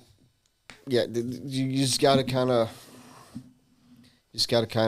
Put it all in perspective. Yeah, for sure. It's better to lose 5 seconds than 10 seconds. Yep. It's hard when you're in that scenario, but yeah. Especially when you're battling. Battling for a position or for the win. Yeah. It becomes very emotional. And it's very tough to keep it in for most people. It's fun, though, when it works out your way. Yeah. That's for sure. Those are some of the best, like, adrenaline, like, moments. But it'll only work out your way 1% of the time. I don't know. But still, it's just like when it happens, you're like, God, that's what makes you want to keep chasing it. Yeah. So that's the buzz for sure, man. Yeah. I get so caught up on the coulda, woulda, shouldas, and you got to focus on the next one. Mm-hmm. You lose and you're done. Yep. Move on to the next one. Try to win that one. Yep. And it sucks. It's like you spent all that effort going into that weekend. It didn't work out. It's just like, God. Yeah. When it does, it's cool. But it's like I always put so much effort, or so much thought into like at least making the main. And if I didn't make the main back in the day, I'd like be so hard on myself. But now I'm just like, I guess we'll work better at it for next time. What's the biggest main you've made? For buggy, I'd probably just like the race time races. I haven't made the main at DNC or Silver State and buggy yet. Chuggy I have, but I mean I made the semis and buggy, but I've never nationals. I've never made the main. But Chuggy always done better for some reason. I don't know why. But it'd be nice to make like all the nationals main and buggy and go to DNC and make the main there. It's just like I always thought if I could be like the guy that like had a regular job, like say like the Josh Wheeler, like he had a regular job and he just made the mains. Like went out there and it wasn't his like he had to. He just went out there and was good. Yeah. So if I could be that guy just to like not even squeeze in, but be comfortable making the mains and not have to worry about it being my full-time job, that'd be great. Yeah. Because I think I'd have the most fun just not knowing I didn't have to win, but like showing them I'm good enough to be up there. Right. So that would be my goal. Yeah, that's a good goal. I mean, because it's realistic. I know it's not like me going out there trying to want to win. Like I would have to freaking practice every day of my life. Like I'm not that naturally talented. Honestly, it's kind of. To be honest with you, I'm a little surprised you haven't made a nationals main. I didn't know that. Yeah, I would have figured you've made. I've been close, but not in. Well, I didn't go to last year's nationals, but. What was the year before that in Texas? No, the year before that was it's canceled, and then the year before that was in LCRC. Texas or LCRC, and then the year before that was Texas. I flamed out in that one or something, and then Texas, I just was a little off pace in the semi. So, but in Chuggy I made it, but not buggy. Yeah. At Worlds I about made the semis, but I bumped from the I bumped from the 8s, and then we didn't have time to change my clutch bearings before the quarters, so they went out during the quarters, and I was like close to bumping in the semi or something. So that would have been cool to make at least the semis at Worlds. Was that in Vegas? That was in Australia. You went to Australia? Yeah, with Robin. I remember that. That was in 2018. That was a cool event. Yeah. That was a crazy trip. My family and I are talking about going to Australia next year. Have you ever been? No. And I have 2 half-sisters that live there. Really? Yeah. Wow. Yeah, Australia's cool. Yeah. It's like this, but it's bucket list for us. Yeah. I would say it's like this area, but like obviously they're more personable to us because they hear our accent and they're just like, they're Americans. Everywhere I went, they're cool. I never got a weird vibe, so. Is that the only place you traveled abroad? So far, like, I mean, I've been on cruises and stuff with my family, but never, like, out of the country, that was the only place. Yeah. So, I mean, I would definitely like to go to other places eventually, but whether it be RC or vacations. Right. I think Worlds is scheduled to be in Brazil. Is it? Next year. Is this a Worlds qualifier this year? Yeah. So, I got to do good this year. Yeah. We'll see. What is it, top 35? Yeah, it used to be like top 20, but I think they take more from our country or something. Yeah, I want to say we're 30, 35-ish. And I think you can technically write in because not everybody goes. But yeah, I think there's plenty of resume type entries. Yeah, because I mean, like I'd say the World's like the top 100 guys are pretty dang fast and then kind of tapers off. Yeah. But I think that's every event. Even at Nationals, it's kind of like that. Have you been on the top 25 yet? I got to like 32nd at one point, and now I'm not even on the top 50 list because I haven't been going to the big races. Yeah. Like I was. But back like when I was making all the mains, I was like 30. I was getting close, and then I just stopped for that. It was around 2020 or 2021. I didn't go to the big races, and I fell off. So yeah. But yeah. I mean, it's just a list. Yeah, I mean, you have to go to the races. Doesn't mean much, but you know, a lot of people right now are gauging. Oh, for sure. Off of that, that list.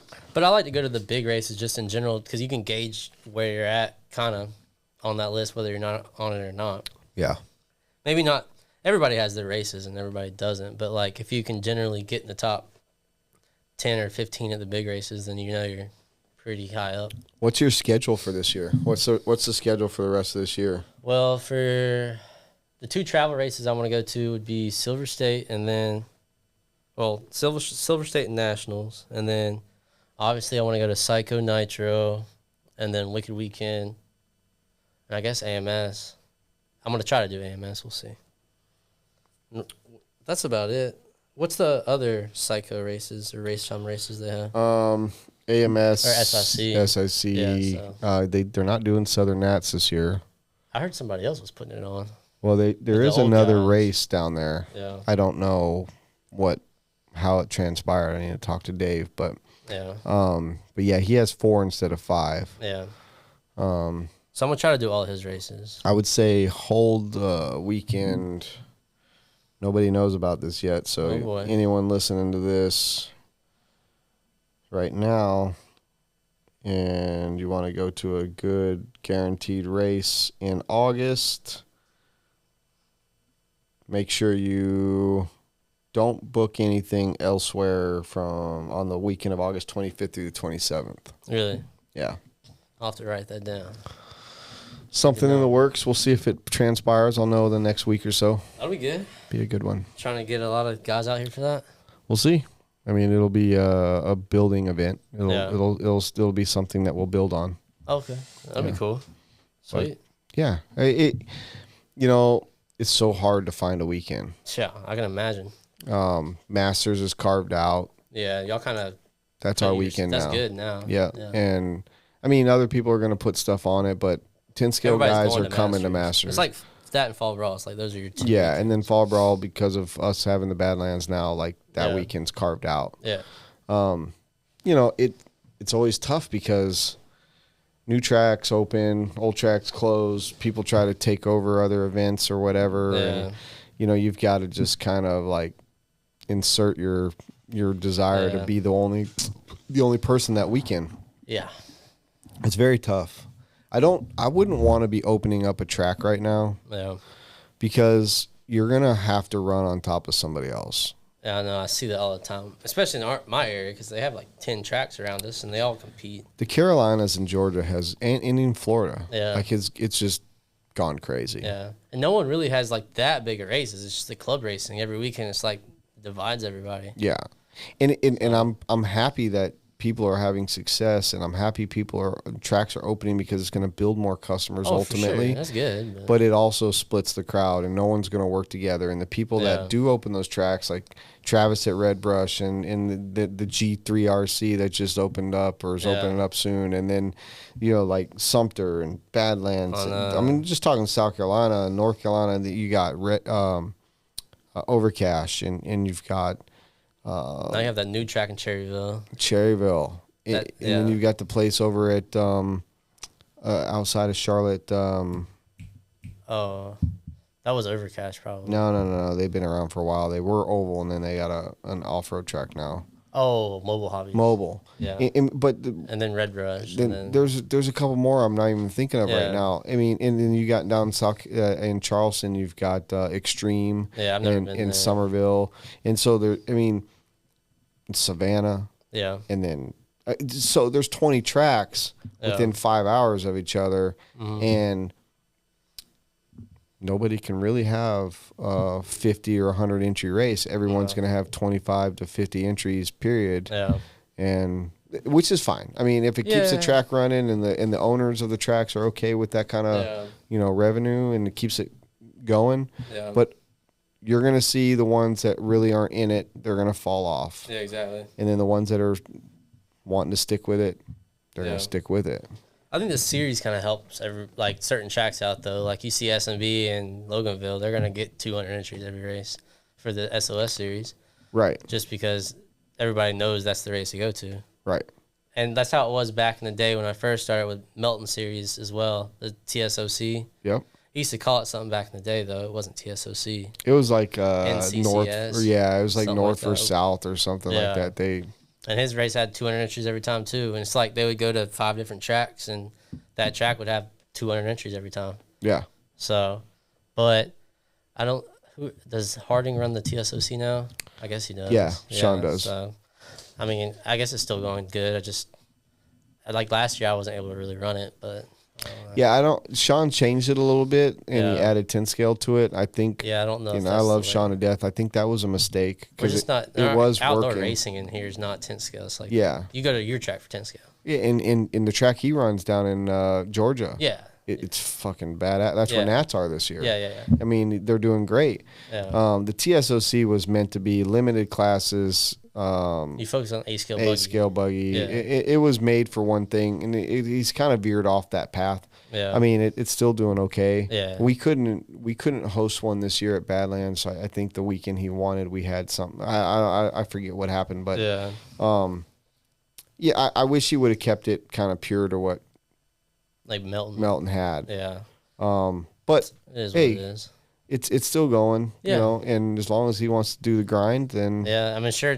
Melton said it's not easy too. It's a lot of work. I did the oval stuff for a couple years, and those races are big too, right? I've never been to oval. They were doing pretty good, but honestly, it's more about the people. So oval crowd, you have to do things differently. Really? To get the same result, if that makes any sense. What type of way different? They like to bitch and complain about everything. Oh, okay.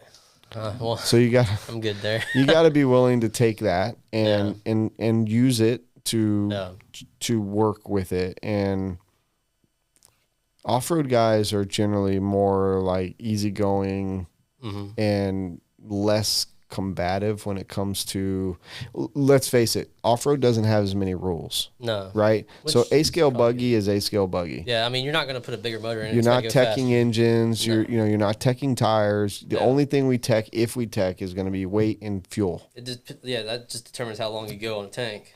Right. Really. So in oval, they have so many rules that they are willing to go to battle with you over rules, and it's taxing, man. It's so taxing, and I love oval. I'm an oval guy. I grew up racing oval my whole life, but they have found a way to make Well, I would say in high bite oval, they found a way to make it miserable. Yeah, it takes the fun out of it. And I hate that. And I love the people, but they did take the fun out of it. Yeah. And I wasn't the only, so I was the third person to take over. I was the second person to take over a series that one person started. So it was that guy started it, then this guy took it over, ran it for a year. I took it over, ran it for 2 years. Well, there's a reason why the guy that started it gave it up. Oh, really? Yeah. It was for the same reason? Just I mean, you can't deal with the people for so long. It's like being an air traffic controller. Yeah. Their job is only, they can only do that for so many years. Yeah, if they go crazy. Yeah. And it's the same way with running an oval series. Someone could pick it up tomorrow, do way better than I ever did, but I guarantee you they ain't going to do it for long. Yeah. You know what I mean? Yeah. And and because of the taxing that they did to me and to anyone around them, we can't use our creativeness and inject new ideas or make it better because they will not allow it. Yeah. They are so stuck in their ways. They will not allow it to progress. They're still running 4-minute races. Yeah. They're still running, like crazy. the same old stuff. And they're just going to keep beating themselves out of places to race. And I hate that. And it's made me not want to race it. And, hopefully I can kind of get back into it at some point. Yeah. Because I'm decent at it. I mean, it looks like fun. It's a lot of fun. I've never, like, all the rules and speculations, I've never been interested in that. I don't know.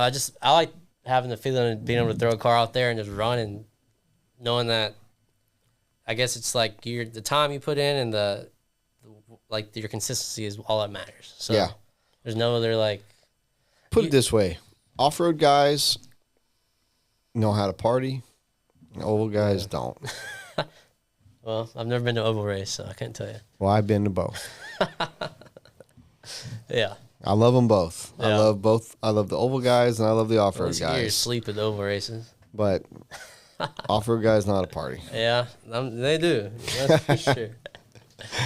We have the Dixie Nats every year is a good time. That's your yeah, race, right? we put it on and it's a great race. And that's right before Masters, right? 2 weeks. Yeah. So it's busy. It's just one of those things. Like I'm always gonna kind of cater to them and try to be part of it. But once they decide to get out of their own way, it'll grow. What do you think is gonna take that? I don't know. I think people just have to go there for the right reasons. Like, are you going to want longer races other than 4 minutes? I'm not saying that's wrong. It's just the same as it's been forever. Yeah. What I mean by it is they are their own worst enemy. The racers themselves. They're just stuck in what they're stuck in their ways. They're never happy unless they win. Yeah. They're kind of in the same sense of on-road racers where they like to change classes if they can't win in it. They want to push the promoter or the track owners to start a slower class or a different class. Oval guys just, in the grand scheme of things, they in a way, a lot of them are miserable. Yeah, that doesn't sound like. And I'm not trying to be a dick. I have a ton of friends in oval. Yeah, I love oval. Yeah, this isn't me like.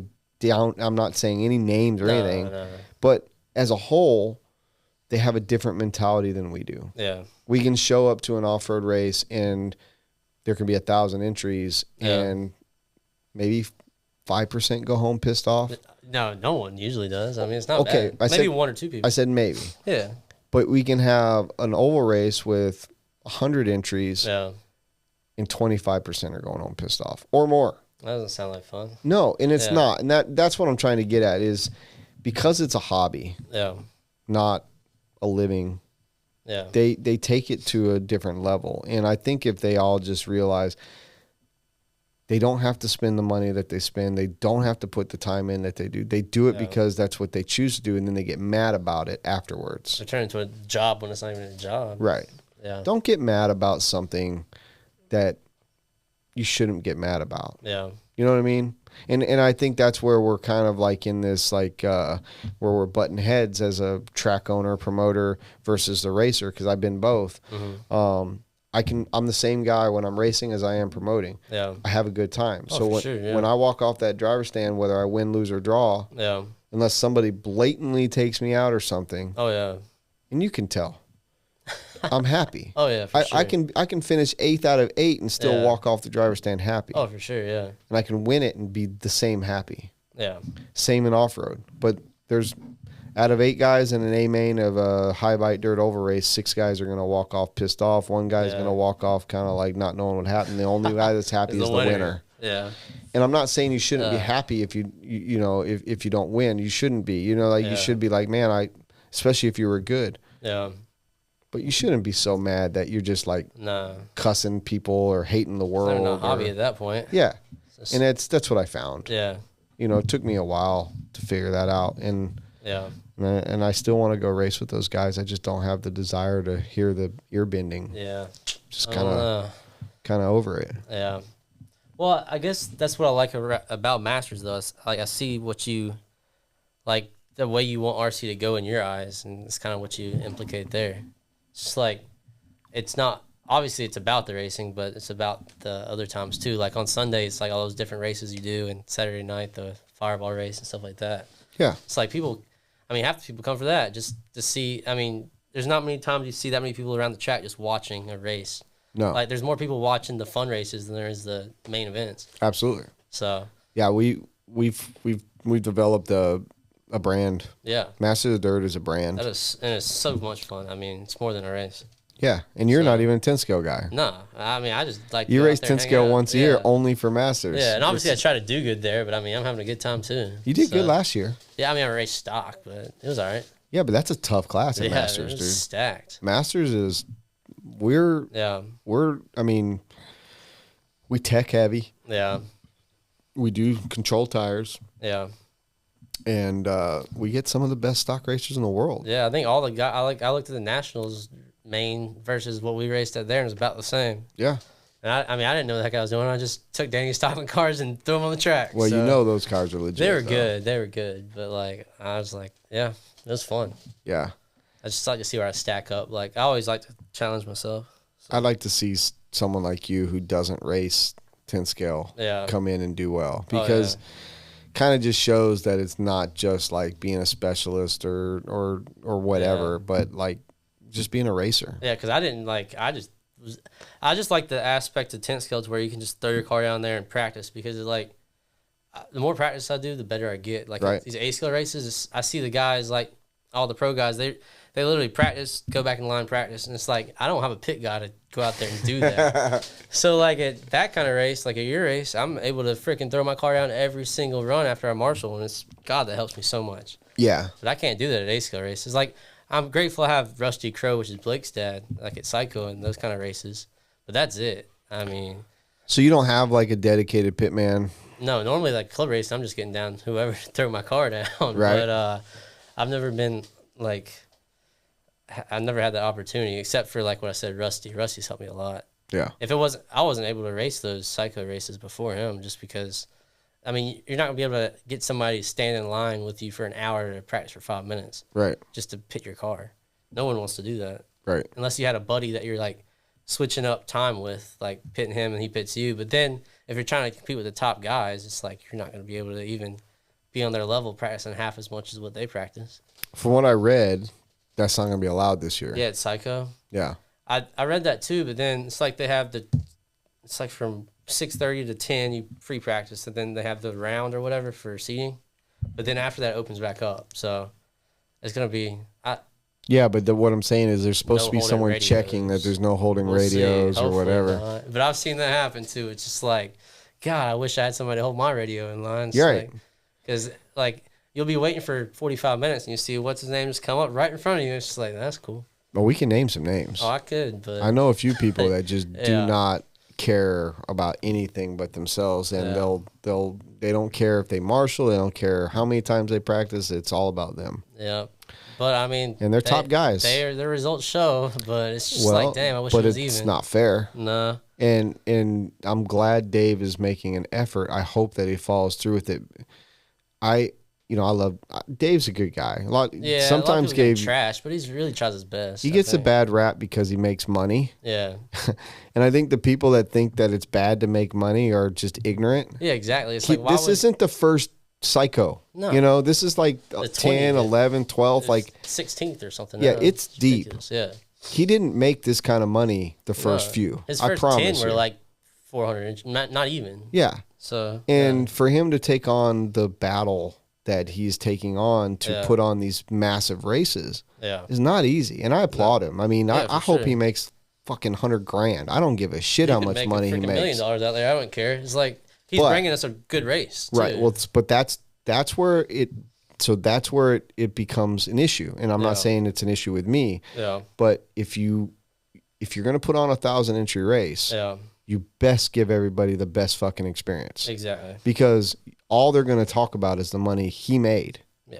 That's it. Yeah. And I don't want that for him. No. I want him to be successful. I want to, I appreciate people like him that have built the brand. Him, Scotty Ernst, Joey. Yeah. There's not many people like them in the world. No. They fucking kill it and they deserve it. I'm not mad. No. But just give back. Give the racers what they deserve for what they're paying, for how many people that are there. Don't shortchange them. Yeah, I see what you mean. And so going back to the fucking line holders. Yeah.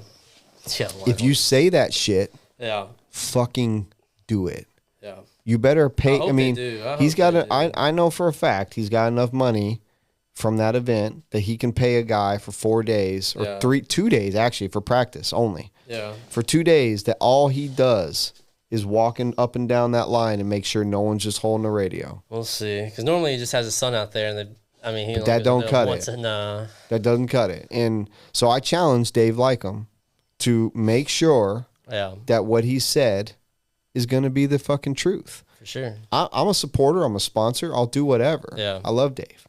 But you have to provide the best experience if you're going to make that kind of money. Oh, yeah. It's not just a money. You can't let it be a money grab. It has to be an event that if you, like, for instance, Joey said, so the whole thing at DNC was, it started off with, okay, we're going to have referees. Yeah. We're going to do this. We're going to do that, right? Okay, everyone was like, oh, fuck yeah, what Roar doesn't do and all this, that, and the other. Okay, great. Well, a couple days before the event, we're all thinking, this motherfucker's getting rained out. Oh, yeah, so you guys are done. And Joey says, backup plan is we'll race underneath the roof. Yeah. We're going to race. Mm-hmm. Well, we all show up to this race, and we're practicing on Wednesday, and there's not a load of dirt even put in underneath that fucking building yet. That's crazy. So Wednesday, halfway through practice, like Joey finally figures out, well, we have to do it. Yeah. Most people are like, why isn't the track just built? Just I can see both sides. Yeah. Right? You don't want to build a track for unnecessary reasons. Yeah, exactly. But the weather report is not, I mean, there's no way. It was that bad? It rained every day. Yeah. Every day. God, that's crazy. So it kind of like, why aren't you already designed and built it or ready and have something that you can just knock out? Because normally he has like a practice track too, don't he? And he had that. It was just outdoors. Yeah, it's outdoors. Yeah. But the whole thing about these big races, and people are always going to give those guys shit for making a ton of money. Yeah. But the big thing is what are you providing for that money? Yeah. And that's where I've been involved in promoting my entire life. My father promoted racing from the day I was born. Yeah, that's awesome. So it's where I learned anything I know. I learned from my dad. Yeah. But you have to give value. Yeah. You have to show people that if I give you $100 times 3, what am I getting for that? Yeah. And if you said you're going to do something, you have to do it. Yeah. And if that means having that referee, or if that means having someone watching those lines, if that's $200 a day for 2 days, that's a splash in the bucket to have 4 guys or 2 guys, $100 each for 8 hours each, walking up and down that line, making sure no one's fucking holding radios. Yeah. Because I know that if I see someone holding a radio and they're not sent on their way, when Dave and I talk after Psycho, I'm going to be like, here's who I saw, and I'm not really happy with it because you said this wasn't going to happen. Yeah. it wouldn't even affect me. But it's not. And normally it doesn't even affect me because those guys always go to the top. Yeah. But it's just like. It's not the fact that it affects me. It's the fact you said you're going to do it. Yeah. So it kind of goes back to like Masters for us. Yeah. We lay out this event. Yeah. Right. And even a better example. Last year for Palmetto, not this year's Palmetto, but last year's Palmetto. Yeah. I made it a 2-day event. We were hoping to get over 200 entries. We've really never been there, but I felt like, we're on a kind of a high. We're gonna get to it. Yeah. So I made it a Saturday, Sunday event with Friday practice. Yeah. Well, had 160, 170, same as like this year, very close. And we could have very well jammed it all in on Saturday one day and been done. And people ask me, what are you gonna do? What are you gonna do? This is how I promoted it. This is what we're doing. Same way. That's what people expect, right? You already got hotel rooms. I'm sorry that but we got out at 6:00 or whatever, and people had a good time. And even people this year said, I kind of wish you would have done it the same. Like a 2-day. Yeah. Yeah.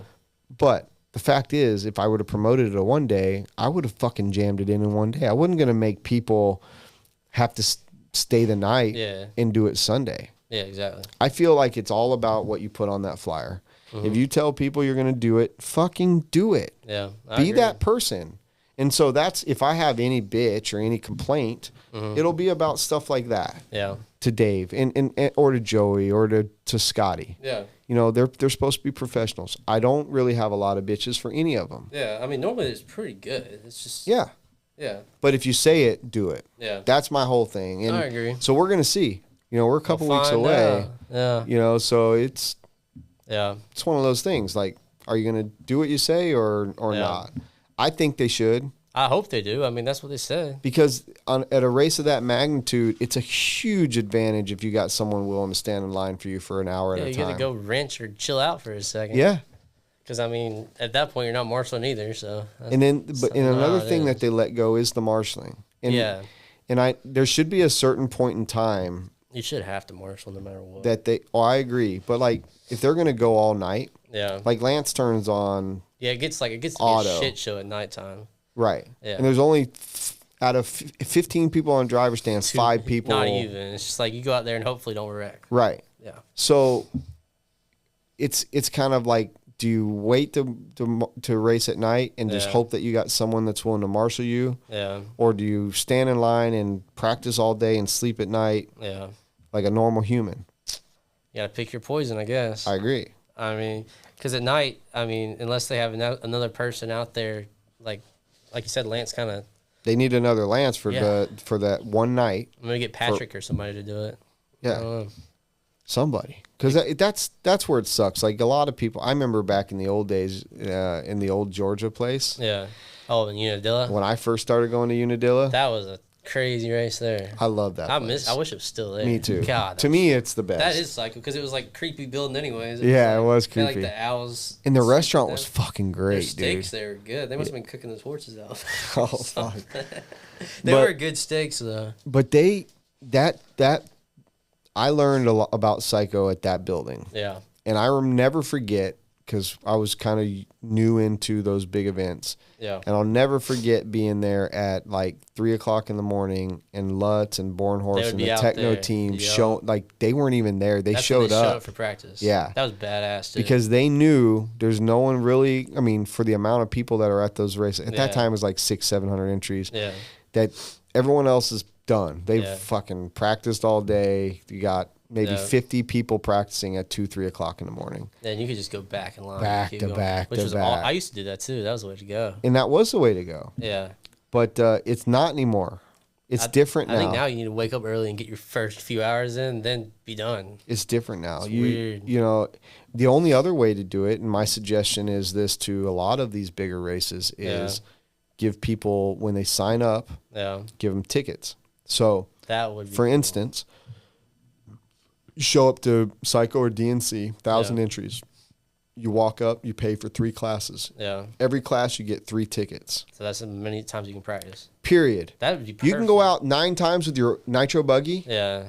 You can go out 1 time with each, and then 7 times or 6 times with another. Makes it even for people. Yeah, but everyone has to hand in a ticket to the person up front to get on that track. Yeah. And that way everyone gets the same amount There's no waiting. You could wait until the very end of the day, and you might not even be able to use all your tickets because the track closes at 10. But at least you had I mean, if you would have planned it out better, you probably could have.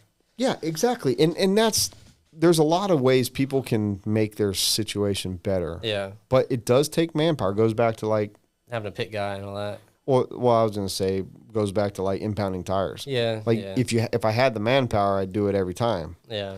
But with a 1,000-entry race, there's no excuse for not having the money. The tickets would be a little easier though than impounding tires, like collecting tickets. Oh, way easier because the person could stand at the bottom of the driver's stand. You would just have to make sure people ain't. You don't even got to worry about people standing in line anymore. Off of people or stuff. That'd be the only thing. You'd have to. It doesn't matter. Yeah. Honestly. I mean, I guess not. That's your 9 tickets to do what you want. That is true. 3 per class. You'd have the one guy giving out all his tickets to the pro guys and stuff. Though. If he only wanted to fucking race that is true. one class and not care about the rest. Yeah, that's true. But honestly, it's the way to go. It's a lottery. It's not a lottery. It's numbered. Yeah. Every person gets this many times on the track, or you can do what you want with them. I agree. I agree. Yeah. Simple. Yeah. We're not talking rocket science. Or you can put someone say that you're going to have someone walking up and down, making sure no one's fucking not marshalling, no one's holding. That'd be crazy to do. You know? Good luck. I mean, Lance does a good job during the day on practice day, I'd say. Because, I mean, normally when you're there throughout the day and there's 100 people in line practicing, everybody usually marshals. Yeah. You might have those 2 Who or wants 3 to be guys. that asshole that doesn't, and everyone's like, where the fuck's that guy at? Normally, I mean, sometimes there's not that guy, but normally it's pretty good. So, yeah. I mean, some people just don't care, but. Lance, Scotty is like the ultimate professional. Yeah. When it comes to marshaling, don't fucking cross Scotty. No, he'll call you out in a heartbeat. Oh, he pays attention, dude. Like he looks at that list of people that just practiced, and he knows almost everyone. He looks at that track. Yeah. One of the first things he does, dude, this is what I love about Scotty, is like he pays attention to names crossing the line so he can see paint schemes. That's good. He knows paint schemes and names by the end of the week. It allows them to call a race better, too. Oh, yeah. Yeah. But he also knows who doesn't marshal. Yeah. And he'll be the first one to say, hey, Evan Vail, I don't see ya. Yep. Your name's on the screen. That's a good thing. Well, yeah. And we should all want to do it. I don't know if you listened to the podcast that Lucas and I did, but we did a top 10. And one of the fucking top of what we hated about RC was people not marshaling. It's your fucking duty. Yeah, I mean, it's like you want to be marshaled the way you marshal somebody else. Or just be there. Exactly. Even if you don't do it hardcore in practice, be there to help people get practice. Yep. You know what I mean? Yeah. Now, when you're racing, when it's race time, I marshal people exactly the way that I hope to be marshaled. For sure. Because, I mean, it'll come back to bite you if not. We're all trying to practice. We're in our mind. We're thinking of how we can do better. We just got done running. We're like, a fucking car here or there. You know. Well, an extra tenth of a second don't matter in practice. Yeah, I don't get mad if someone kind of walks over, takes their foot, flips my shit over. That doesn't matter. But in the race time, at least try. Yeah. Show us you care. Yeah. You know what I mean? Yeah. I think a lot of things people just don't. There's no glory in marshaling. No, it's a self-satisfaction thing. Like you should. Les is good at it. Yeah, I mean I'm not bragging, but I'm good at it. Yeah. I marshal good. That's good. I marshal hard. Like I fucking go for cars in the middle of a storm. Yeah, you know, but I also want to be done like that. Yeah, and I know it's not going to happen. I always fucking crash where there's a kid or a guy that's like hobbling or, you know what I mean? Like, I'm that guy. I'll scan the track before they drop my car out and see where not to wreck. And I always wreck where I don't want to wreck.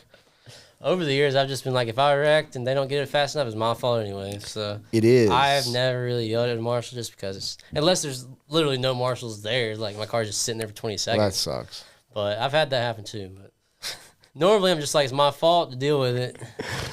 Well, you know, when it's all said and done, it is your fault. Yeah, I mean, you wrecked. But we have a system in this hobby. Yeah. And people need to follow it. Yep. Not everybody is going to do it as good as you want. Yeah. But they're not exempt unless they have a medical or a disability issue, you know? Yeah. And at that point, most people understand and help. Like, everyone's willing to jump over that pipe, run out to the corner, and help. As long as there's not like 50 cars coming at you at the same time. Yeah. So those things hurt. So, yeah, I think Psycho. I hope Dave sticks to this. I hope he listens to this. And I talk to Dave at the event and tell him my feelings. He's called me and we've talked after events, like, it's good. Asked my opinion on things before. And and I'm just one of many guys that actually put on races. So I have an honest and true opinion. You know what I mean? Yeah. I've always been one to say, give back more. Yeah. I agree. You've been to Masters, so we give a lot back. Oh, for sure. Whether it be the different kind of races or just like how y'all feed everybody on Saturday. Yeah. We're about giving people bang for their buck. Yeah. I wish Dave would do a different kind of race though. Like I remember I went to Southern Nats one year. It's kind of harder for 8 scale to do the kind of races you do, I think, just because the track's so big. Like the fun races or whatever. Yeah. But like we're at Southern Nats one year, they did a race towards like the top 3 guys in sportsman and then top 3 guys in intermediate and then pro. They all raced one big money race. And they started the sportsman guys first and then like 15 seconds later the intermediate guys and 15 seconds later the pro guys. They had like 5 minutes. And it was like by the end of the race, pro guys finally caught up to the intermediate guys or the sportsman guys, and it was just like cool. A good race for $500 or something. It was pretty nice. Cool. Yeah, so that was cool. That the race that I'm building for August is a totally different concept. Well, that'd be good. We need something like that because it adds fun into the race. It's like you're not all worried about. Obviously, you're gonna be worried about the main race, but yeah, I mean it's still a race, so all the classes are still available. But there is something really cool that we're implementing. It's that'd be good. I'm trying to get the details worked out to where it's announced hopefully before the end of this month. Really? Yeah, that'd be good. Yeah, I think it's going to be one of those good ones. Yeah. Hopefully an annual. It'd be nice to have another annual race around here. It'll be close, yeah. Yeah. Real close. Especially that time of year is good because Wicked's around that, but that's about it. Well, Wicked moved into July. So then you're good. Yeah, so there's really nothing. LCRC has the Mugen Challenge in August. Yeah, because that was back-to-back. I remember that. It was back-to-back. Actually, sometimes it was on the same weekend. Yeah, I could never go. They were splitting. Yeah, so... I don't know. Wicked Weekend's local to me, so I always went to that. Yeah. It's hard. And the Mumas, man, they're such good people. Yeah, but LCRC. Yeah. I love that track. Man, what a facility. If I lived, those people are spoiled and they don't know it. Like the racers up there. Yeah. That is such, man. Yeah, that track's awesome. They're so lucky. And they're lucky to have the people. They're lucky to have the facility. If I lived up there, I'd be there. Oh, for sure. All the time. For sure.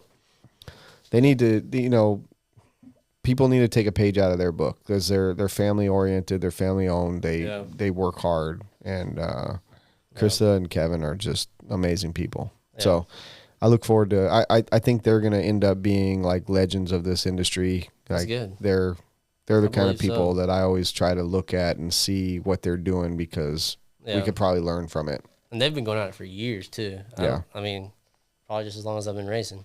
Yeah, they've been around for a while, and I appreciate them. I think there's a handful of people that you can like you just know in this country, like these track owners, they do it for the right reasons. Oh, and for sure. Yeah. That family, they do it for the right reasons. I wish they were closer. Me too. I mean, I went to Nats. That's the only time I've been there. Same here. I want to go. I'd like to go for Mugen Challenge or their cancer race. Yeah. I feel like the cancer race, there's always something I have already. When is that race? I don't even know. I have to look. But I know that the LC or the Mugen Challenge will be the week before the race that we're putting on this year. So that'll stop me from going. It won't stop the big dogs from going. But sure. That was a cool track though. Nats was good. I mean, you hit the track and you had grip. It was just like from the start. It was cool. Yeah. That Nats was a perfect example of a track like theirs, and people, when it rained, people just looking at it like, I hope it dries. But I mean, it was good. Then it was them and one or two of their helpers and me. Yeah. Oh, that was you. That wasn't that before main day. It rained. Yeah. Like Saturday night or something, or Friday it was during the day. Yeah. And we were out there working because I know what it's like to be them. Yeah. It'd be nice. Most people, a lot of people need to understand, like, the shit just don't do itself. No. Hours and tons of hours of preparation. But Yeah, they don't see the behind the scenes part of it. No. Because like S&B, we have a group chat and all the buddies or whatever, or all our friends want us them to race. And it's Nick and Jamie are like, if you want to race, go out there and push the water off yourself and we can race. But it's just like, it's a lot of work. Yeah. For what? Yeah, exactly. You know? Like 50 entries, not even. If you get 50 entries, you might pay the bills. Yeah, maybe. Maybe. You're not going to make $1. No. It's at the end of the day, for them, it's for fun. I mean, that's what they're doing it for. Well, if they do it for fun, then they're not going to do it whenever everybody wants to. No. If you're doing it to make money, then you know people have to understand it's not free. Exactly. You know, and there's equipment. There's you got to go buy sawdust or hay bales or whatever to dry shit out. You got to spend hours and hours out there. We're in equipment. It's a whole other job. Pay someone to build a track. Yeah, it's another job. Yeah. It's not fun. No. I mean, I'll tell you right now, it is not fun. No, it's fun once it's done, but it could not be. Yeah, it could be. It could be. I'm not saying it is, but it could be. But yeah, they don't see the behind the scenes. No. It's a lot of work. So you don't want to own a track? If ever, it'd be an indoor track. That's about it. No rain affects that. You had talked about one point coming down here and working for me. I would love to. It's just I'm trying to figure out what my career path is. I don't know yet. Yeah, don't do it in the hobby business. Yeah, don't do it in my business. I'll tell you. There's no career in this. You got to be, you either got to be dumb or rich. And I wasn't rich. Well, at least you're if that fun, tells right? you anything. Well, you're having fun with it. I mean, you're doing pretty good. 10 years in. So. I bet if you asked 9 out of 10 people in this area where Beach RC would have been after I opened up in that small little shop. Yeah. They'd be like, he's closing the year. Because I never went to your small shop. I saw videos of, like, the Hannah's running there. Yeah. Where was that compared to this? So the small shop was 5,000 square foot total. Oh, wow. I had a hobby shop that was no bigger. The people watching won't be able to see it, but no bigger than that room in there. Okay. Okay. Yeah. The track itself was like 1,300 square foot. I saw the videos of it. And then I had, our tables with bar stools? Yeah. I brought them over. Okay. That's all we had for pitting. Oh, wow. So I think five of those tables. Yeah. And then behind, we had a separated wall, and then we had about 2,000 square foot behind the off-road track. Mm-hmm. And we had a carpet oval in there that was super tiny. Yeah. Holy crap, I didn't know that. Super tiny. Yeah. Like paperclip Martinsville tiny. Wow. So just to give you like a perspective, 1,360 square feet was the off-road track. Yeah. And that track over there is almost 7,000. So you can fit 4 of the old tracks into that track at least. That's crazy. Yeah. And I mean that's a pretty decent sized track in there, but I can't imagine. Yeah, and it's small compared to some other 10 scale tracks. Some of them are massive. Yeah, and really the reason why is because the footprint. Yeah, it's just like a square. The city wouldn't let us do. They wouldn't let us put our driver stand on the back wall. Oh, really? To go wide. I got you. And if we would have done that, we would have put pit tables against like the wall where all the glass doors and stuff are, and then back over to where they are. But we would have made the track wider, longer, so the driver stand would have been there and looking this way instead of driver stand here looking that way. But it's unique how it is right now. Like it's like a square, so it's like there's not many tracks like that. No, it's almost square. It's 72 by 85. Yeah. Most tracks are like 70 by 100 or 60 by 120 or something. Like they're more wide. Yeah. But really it allows us to do some pretty wild layouts. There's not we try not to do a lot of 180s. Mm-hmm.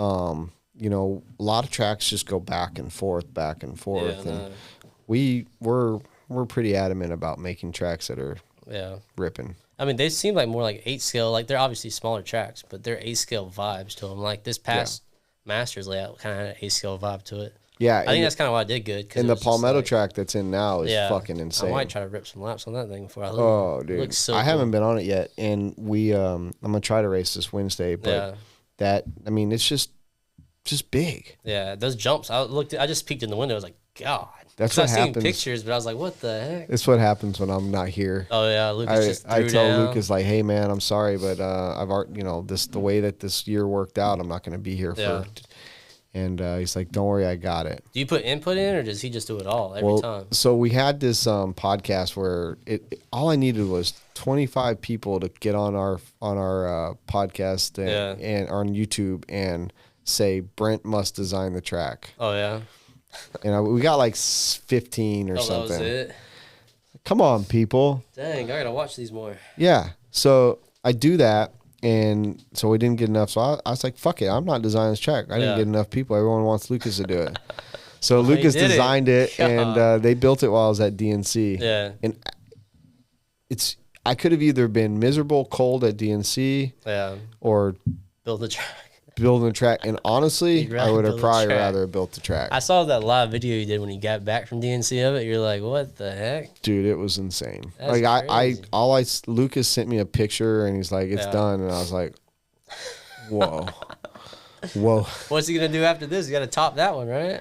Yeah, that's what we were talking about for Masters. Like, what's next? You gotta make it bigger and bigger. It's gonna be crazy. We don't have enough dirt for bigger and bigger. That's gonna be crazy.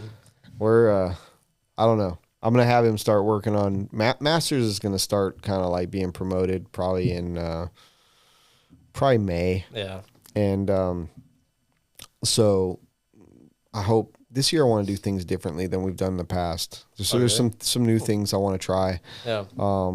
Promotional wise and event wise, but cool. It's tough because it's always tough to top something that's already set in so stone. Good. Yeah. And you got ideas though, right? I mean, I'm always open to ideas, man. It's never done until like the day before. And that whole month for you guys, last year you had RCGP at the same time. I remember that whole month was ridiculous for you guys. The worst month of my life. You were glad when it was over, I'm sure. Just Dixie, RCGP, Masters. Yeah, and then it rained during RCGP. So we built that track 3 times before we even did a lap on it. Yeah. Y'all had, I remember it was like ready to go, and then it poured. Fucking A. That was after the second time we built the track. God, that sucks. I hated it because I showed up and I was like, this track's underwater. The whole day we just sat there. That was crazy. One of the most miserable. DNC was more miserable because of the weather. Yeah. But that sucked because of all the work we had to put in. It's a lot. For very little return. Yeah. And a loss, really. But the RCGP is a great concept. Yeah, it's a good concept for sure. It just needs work. Yeah, I don't know how. They just need to figure out how to bring more people in. Maybe do. It's their own fault. Maybe like add some of your ideas into it, like the fun races or something. I don't know. No, It's probably a whole other conversation there. But yeah. I'd love to have them on. Yeah, I mean, he's a great guy. He's cool. Dave would be a great guy to have on here. But yeah, Dave's cool. I mean, I like the concept. I mean, it's cool, and their coverage is freaking top notch. But yeah, I don't know. But their coverage is top notch. However, it's provided on a service that is not top notch, in my opinion. And see, and I love those guys. Once again, I say a lot of things about other people's stuff, but it doesn't reflect on how I feel about the people. You know what I mean? Yeah. But the guys that run the RCTV, great people, lots of energy, very smart, very, very quality stuff. However, it's not what I expect out of such a production. Yeah. I expect, for instance, what Danny Paz does for us with RC. Yeah, he does great. His stuff for the Masters of Dirt in Fall Brawl that he did was almost as good. Yeah. And I'm not saying it was as good, but almost as good with a one-man show as what it took for them to fly in 4 or 5 people and do everything. And I think that you can do a lot more with less if you have the right people to do it. Yeah. You know what I mean? Maybe so you think they hired too many people for... Well, as far as the production goes, yeah, but I think as far as the way that they structured RCGP, they alienated so many people that it's hard to want to get involved. It's hard to want to follow. It's hard to want to participate. Yeah, I agree.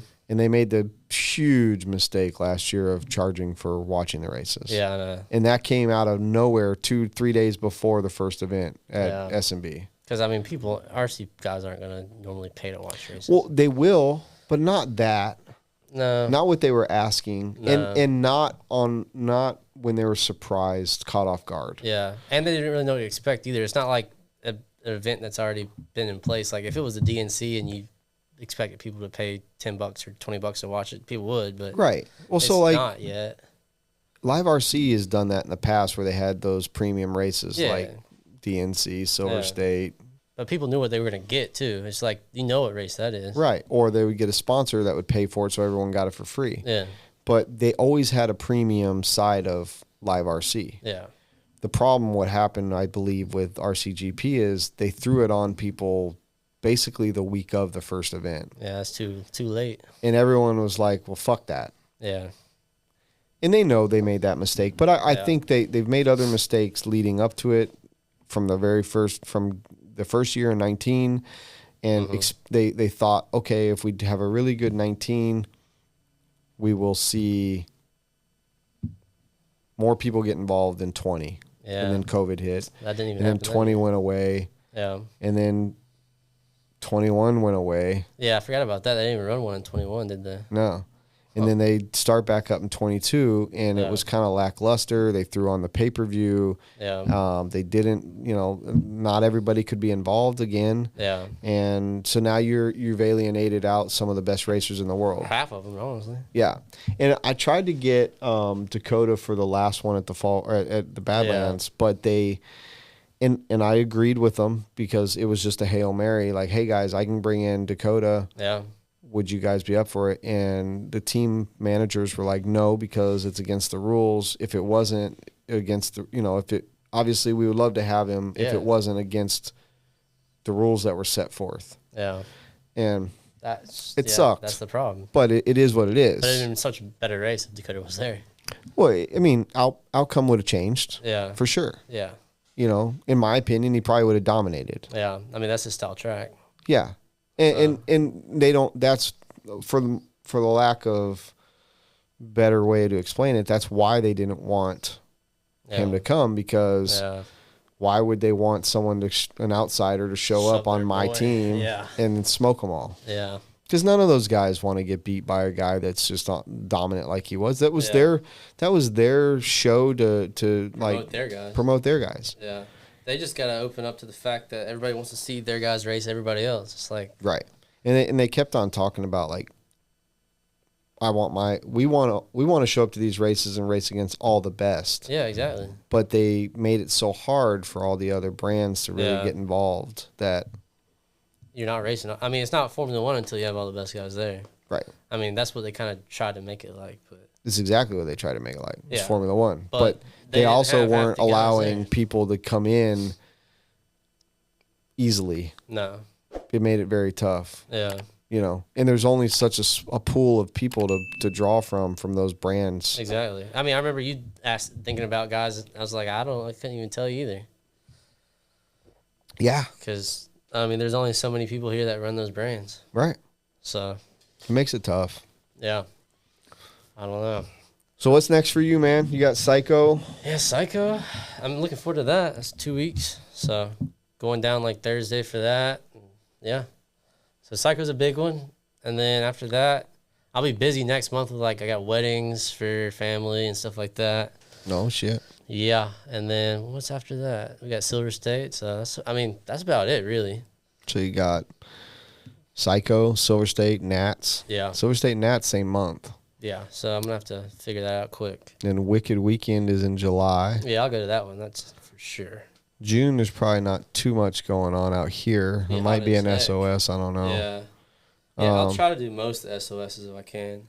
I mean, at least SMBs. Yeah. So it's too close not to go to it. Yeah. So other than that, I mean, I'm going to race as much as I can, but I can't race every weekend, obviously. Right. It's so hard to.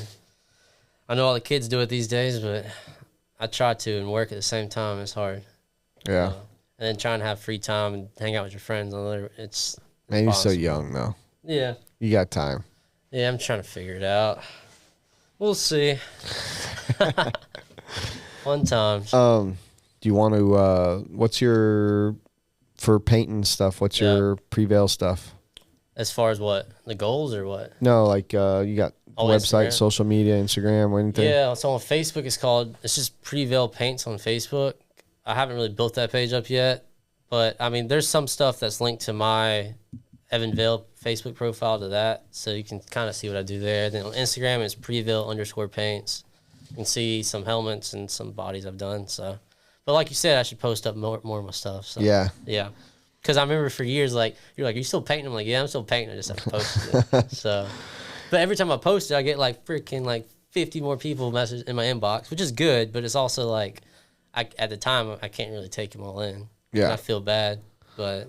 Well, I mean, so if you're honest with people and you just tell them how long it's going to be, you know, say I can get you done in 6 weeks, and if not, then you know, you're more than welcome to find someone else. But this is what I got. Yeah, I just need to make that list like the other guys have been doing and put them on it and go from there, and they'll know when their stuff's getting painted. So yeah, it's time to do some adult things. It up. Yeah, I know. I've always just ran it out just after racing, go paint some bodies and go back to track. But now I kind of have to figure out how to like kind of streamline it. Yeah, for sure. So there's nothing easy about like learning how to make things better. Yeah. Like we do it every day here. Yeah. I'll walk across the street and I'll tell them, hey, what if we try this because this isn't working? Mm-hmm. You know, and I don't come from a business background. Yeah. I'm a hard knocks kind of guy. I learned from my dad. My dad probably not as educated as he might seem, you know, and just a really smart, good guy, you know. For sure.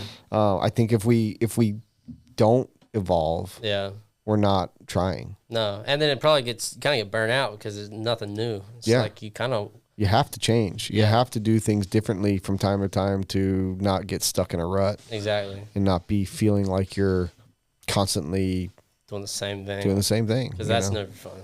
Yeah. You don't want to be mundane and just bored. You always got to add something new to the mix. Especially doing what you do, man. Like, you've got to have fresh ideas. You got to keep it fresh. Yep. So, I mean, heck, I might end up painting something new in the next coming years. You never know. But, I mean, I feel like it's a stepping stone for sure. It's like, I mean, the RC Bodies taught me how to paint. So, now, and then that led me to the helmet. So, that could lead me to other things, too. So, like I said, Chris Rupp quit RC. Yeah. He's making enough money doing helmets. He don't need to work on RC bodies. He's good. His work's amazing. I mean, he's one of the best up there like Ryan is. So, I mean, Chris's lines are the best out there. I think, they're pretty sick. I don't know. Dude, but don't. I try, but don't downgrade yourself to not that level. I mean, maybe what you were a couple years ago. Yeah. But what you are right now is totally different. Your stuff's looking really good. I appreciate it. I try. It's just like, I try to we were talking at the dinner table last night with my family about stuff like that. It's just like, you got to figure out the line you draw to where how perfect you want something to look versus the time you put in and what you're making. It's just like, well, it's like Larry Genova's stuff. Yeah.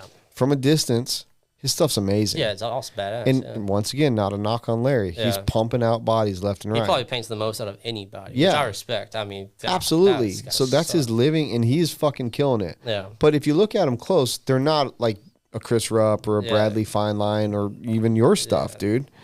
That's the thing. Yeah. What you were talking about, I'm glad that you guys actually think about it. Just you can pump them out. Yeah. And still, you know, and people are still going to be happy. Yeah. You know, are you trying to win like concourse at Nats or are you just trying to get a local club racer his own style that he's going to want to continue to have? Exactly. It doesn't have to be the most perfect paint. Exactly. It just has to be what they like. Yeah. And it's like my dad was saying, it's like 70% of the people aren't going to be able to see the mistakes that you can see in your own work. You'll pick apart your own stuff. Oh, yeah, all day, every day. So that's the big, especially for my sister, too. Like, she's her worst critic. And over the years, I was, but now I'm just like, I realize that it's like everything can't be perfect. I try, but it is what it is. So as long as I'm pretty happy with it. Most people will be too. So. I'm gonna send you home with some of these things to paint or something. See, I can paint whatever you want. So paint the table. Get some cool designs going in here. Yeah. Just different shit. Yeah, paint something on the wall. Well, your boy Cameron. Yeah, it does a flash. Supposed to be fucking making me some woodwork for this place. He contacted me. I didn't contact him. So well, get on Cameron, about get it. your shit together, right, Cam. dude. I'm waiting on this fucking wall art right here. Man. You even said to me, my shit looks bland. I need something. I agree. Send it to me. Where's it at? I can't promote your. I'm not. Don't even say his woodworking name. Can't promote it yet. You can't promote your name until we get something on these walls. So That's right. But yeah, I'm all about color. I'm all about like just popping some stuff up. No, I like it. I've been changing things around. It's sick. We got these that I haven't released them yet, but it's a new Assault RC for those guys that are looking. This is an adjustable wall body mount right here. Yeah, that's sweet. So all these bodies are hung by these mounts right here. They'll be on sale on beachrc.com soon. That's a design by me and Billy Fisher. But yeah, like I've been thinking about wrapping the wall, and that would be cool. But I don't know what to put on it because I think I'd rather just have a bunch of little things puzzled together. Yeah, it'd be cool to have like obviously like your brand in there, but maybe like pictures of times y'all had and stuff like. Yeah, I think some good pictures will make their way up there soon. Because recently people's been asking me to wrap walls in like their shops or paint walls in their shops and stuff. I'm like, dude, honestly, it'd be easier for you to wrap it. Yeah. Because for me to paint it, that would be probably cost too much and then take too long. So. Did you see Drew Singer's new the truck and trailer? God, it's badass, ain't it? It is so badass. Yeah. He painted it outside. Freaking graffiti. I don't think he gives a shit. No, but it's sick, not though. looking for the smoothest gloss like show car look. But I like that style. That's cool. I do too. I'm a graffiti guy. Did you see the wall when you walked in? Yeah, it's sick. We got the graffiti wall in there. Just imagine him driving down the freaking interstate. It's gonna look sick. Oh, I know. That truck was already cool. I mean, it depends what you like, but the thing was slammed. It was on the ground. When I first saw that thing at Wicked last year, you had a comment or something. Yeah, I went to Drew and I was like, "What the fuck are you doing here, buddy?" It's different, but I mean, it's definitely turns your eye. It's badass. Yeah. Yeah. It's so and now it's even cooler with the paint. So. The paint definitely made it way more badass. Yeah. We were talking about our storage containers out back about having that same guy come and just graffiti the containers. But I also would like anybody that just wants to graffiti. Yeah, just go find a kid on the street at the train tracks. Yeah, they're like, well, we don't have train tracks, but anyway, find someone that likes the graffiti. Yeah. Yeah, I'm sure I could do it, but I've never had the time to put it into it. So, because I like that style. I mean, it's I like cool. the style. Yeah. But obviously, it's like an art. You have to put time into it to be good at it. There's a new Nitro Pro servo coming out that it's going to look sick. Oh, is it graffitied up? All I can say is it's going to look sick. Yeah, that'll be cool. I can't wait to see it. I hope I was allowed to say that. Oops. Well, I'm sure it'll be cool either way. It will be. It will be good. That's awesome. No, that's cool in here, though. I see the Hardy. I went up to Cotton Eye Joe's. Or Coyote Joe's? Or Coyote Joe's, yeah. I missed that. We went to that show that Friday night. Yeah. He's a bunch of my friends went there. I wanted to go. Yeah, Hardy's the man. Yeah, that's sick. He's coming to CCMF here in June. Oh, is he? So I take off that whole week. Yeah, I didn't get tickets. It's sold out already, right? Yeah, you can buy tickets from people selling them. Oh, really? I might try to. Let me know because I always have friends that are like can't go or whatever. Really? Yeah, we have a group of people. Yeah. Well, you'll have to tell me the dates, but it's like the second weekend of June, so like the 11th through the 14th or something like that. Okay. Yeah, I've always wanted to go because that looks like a good time.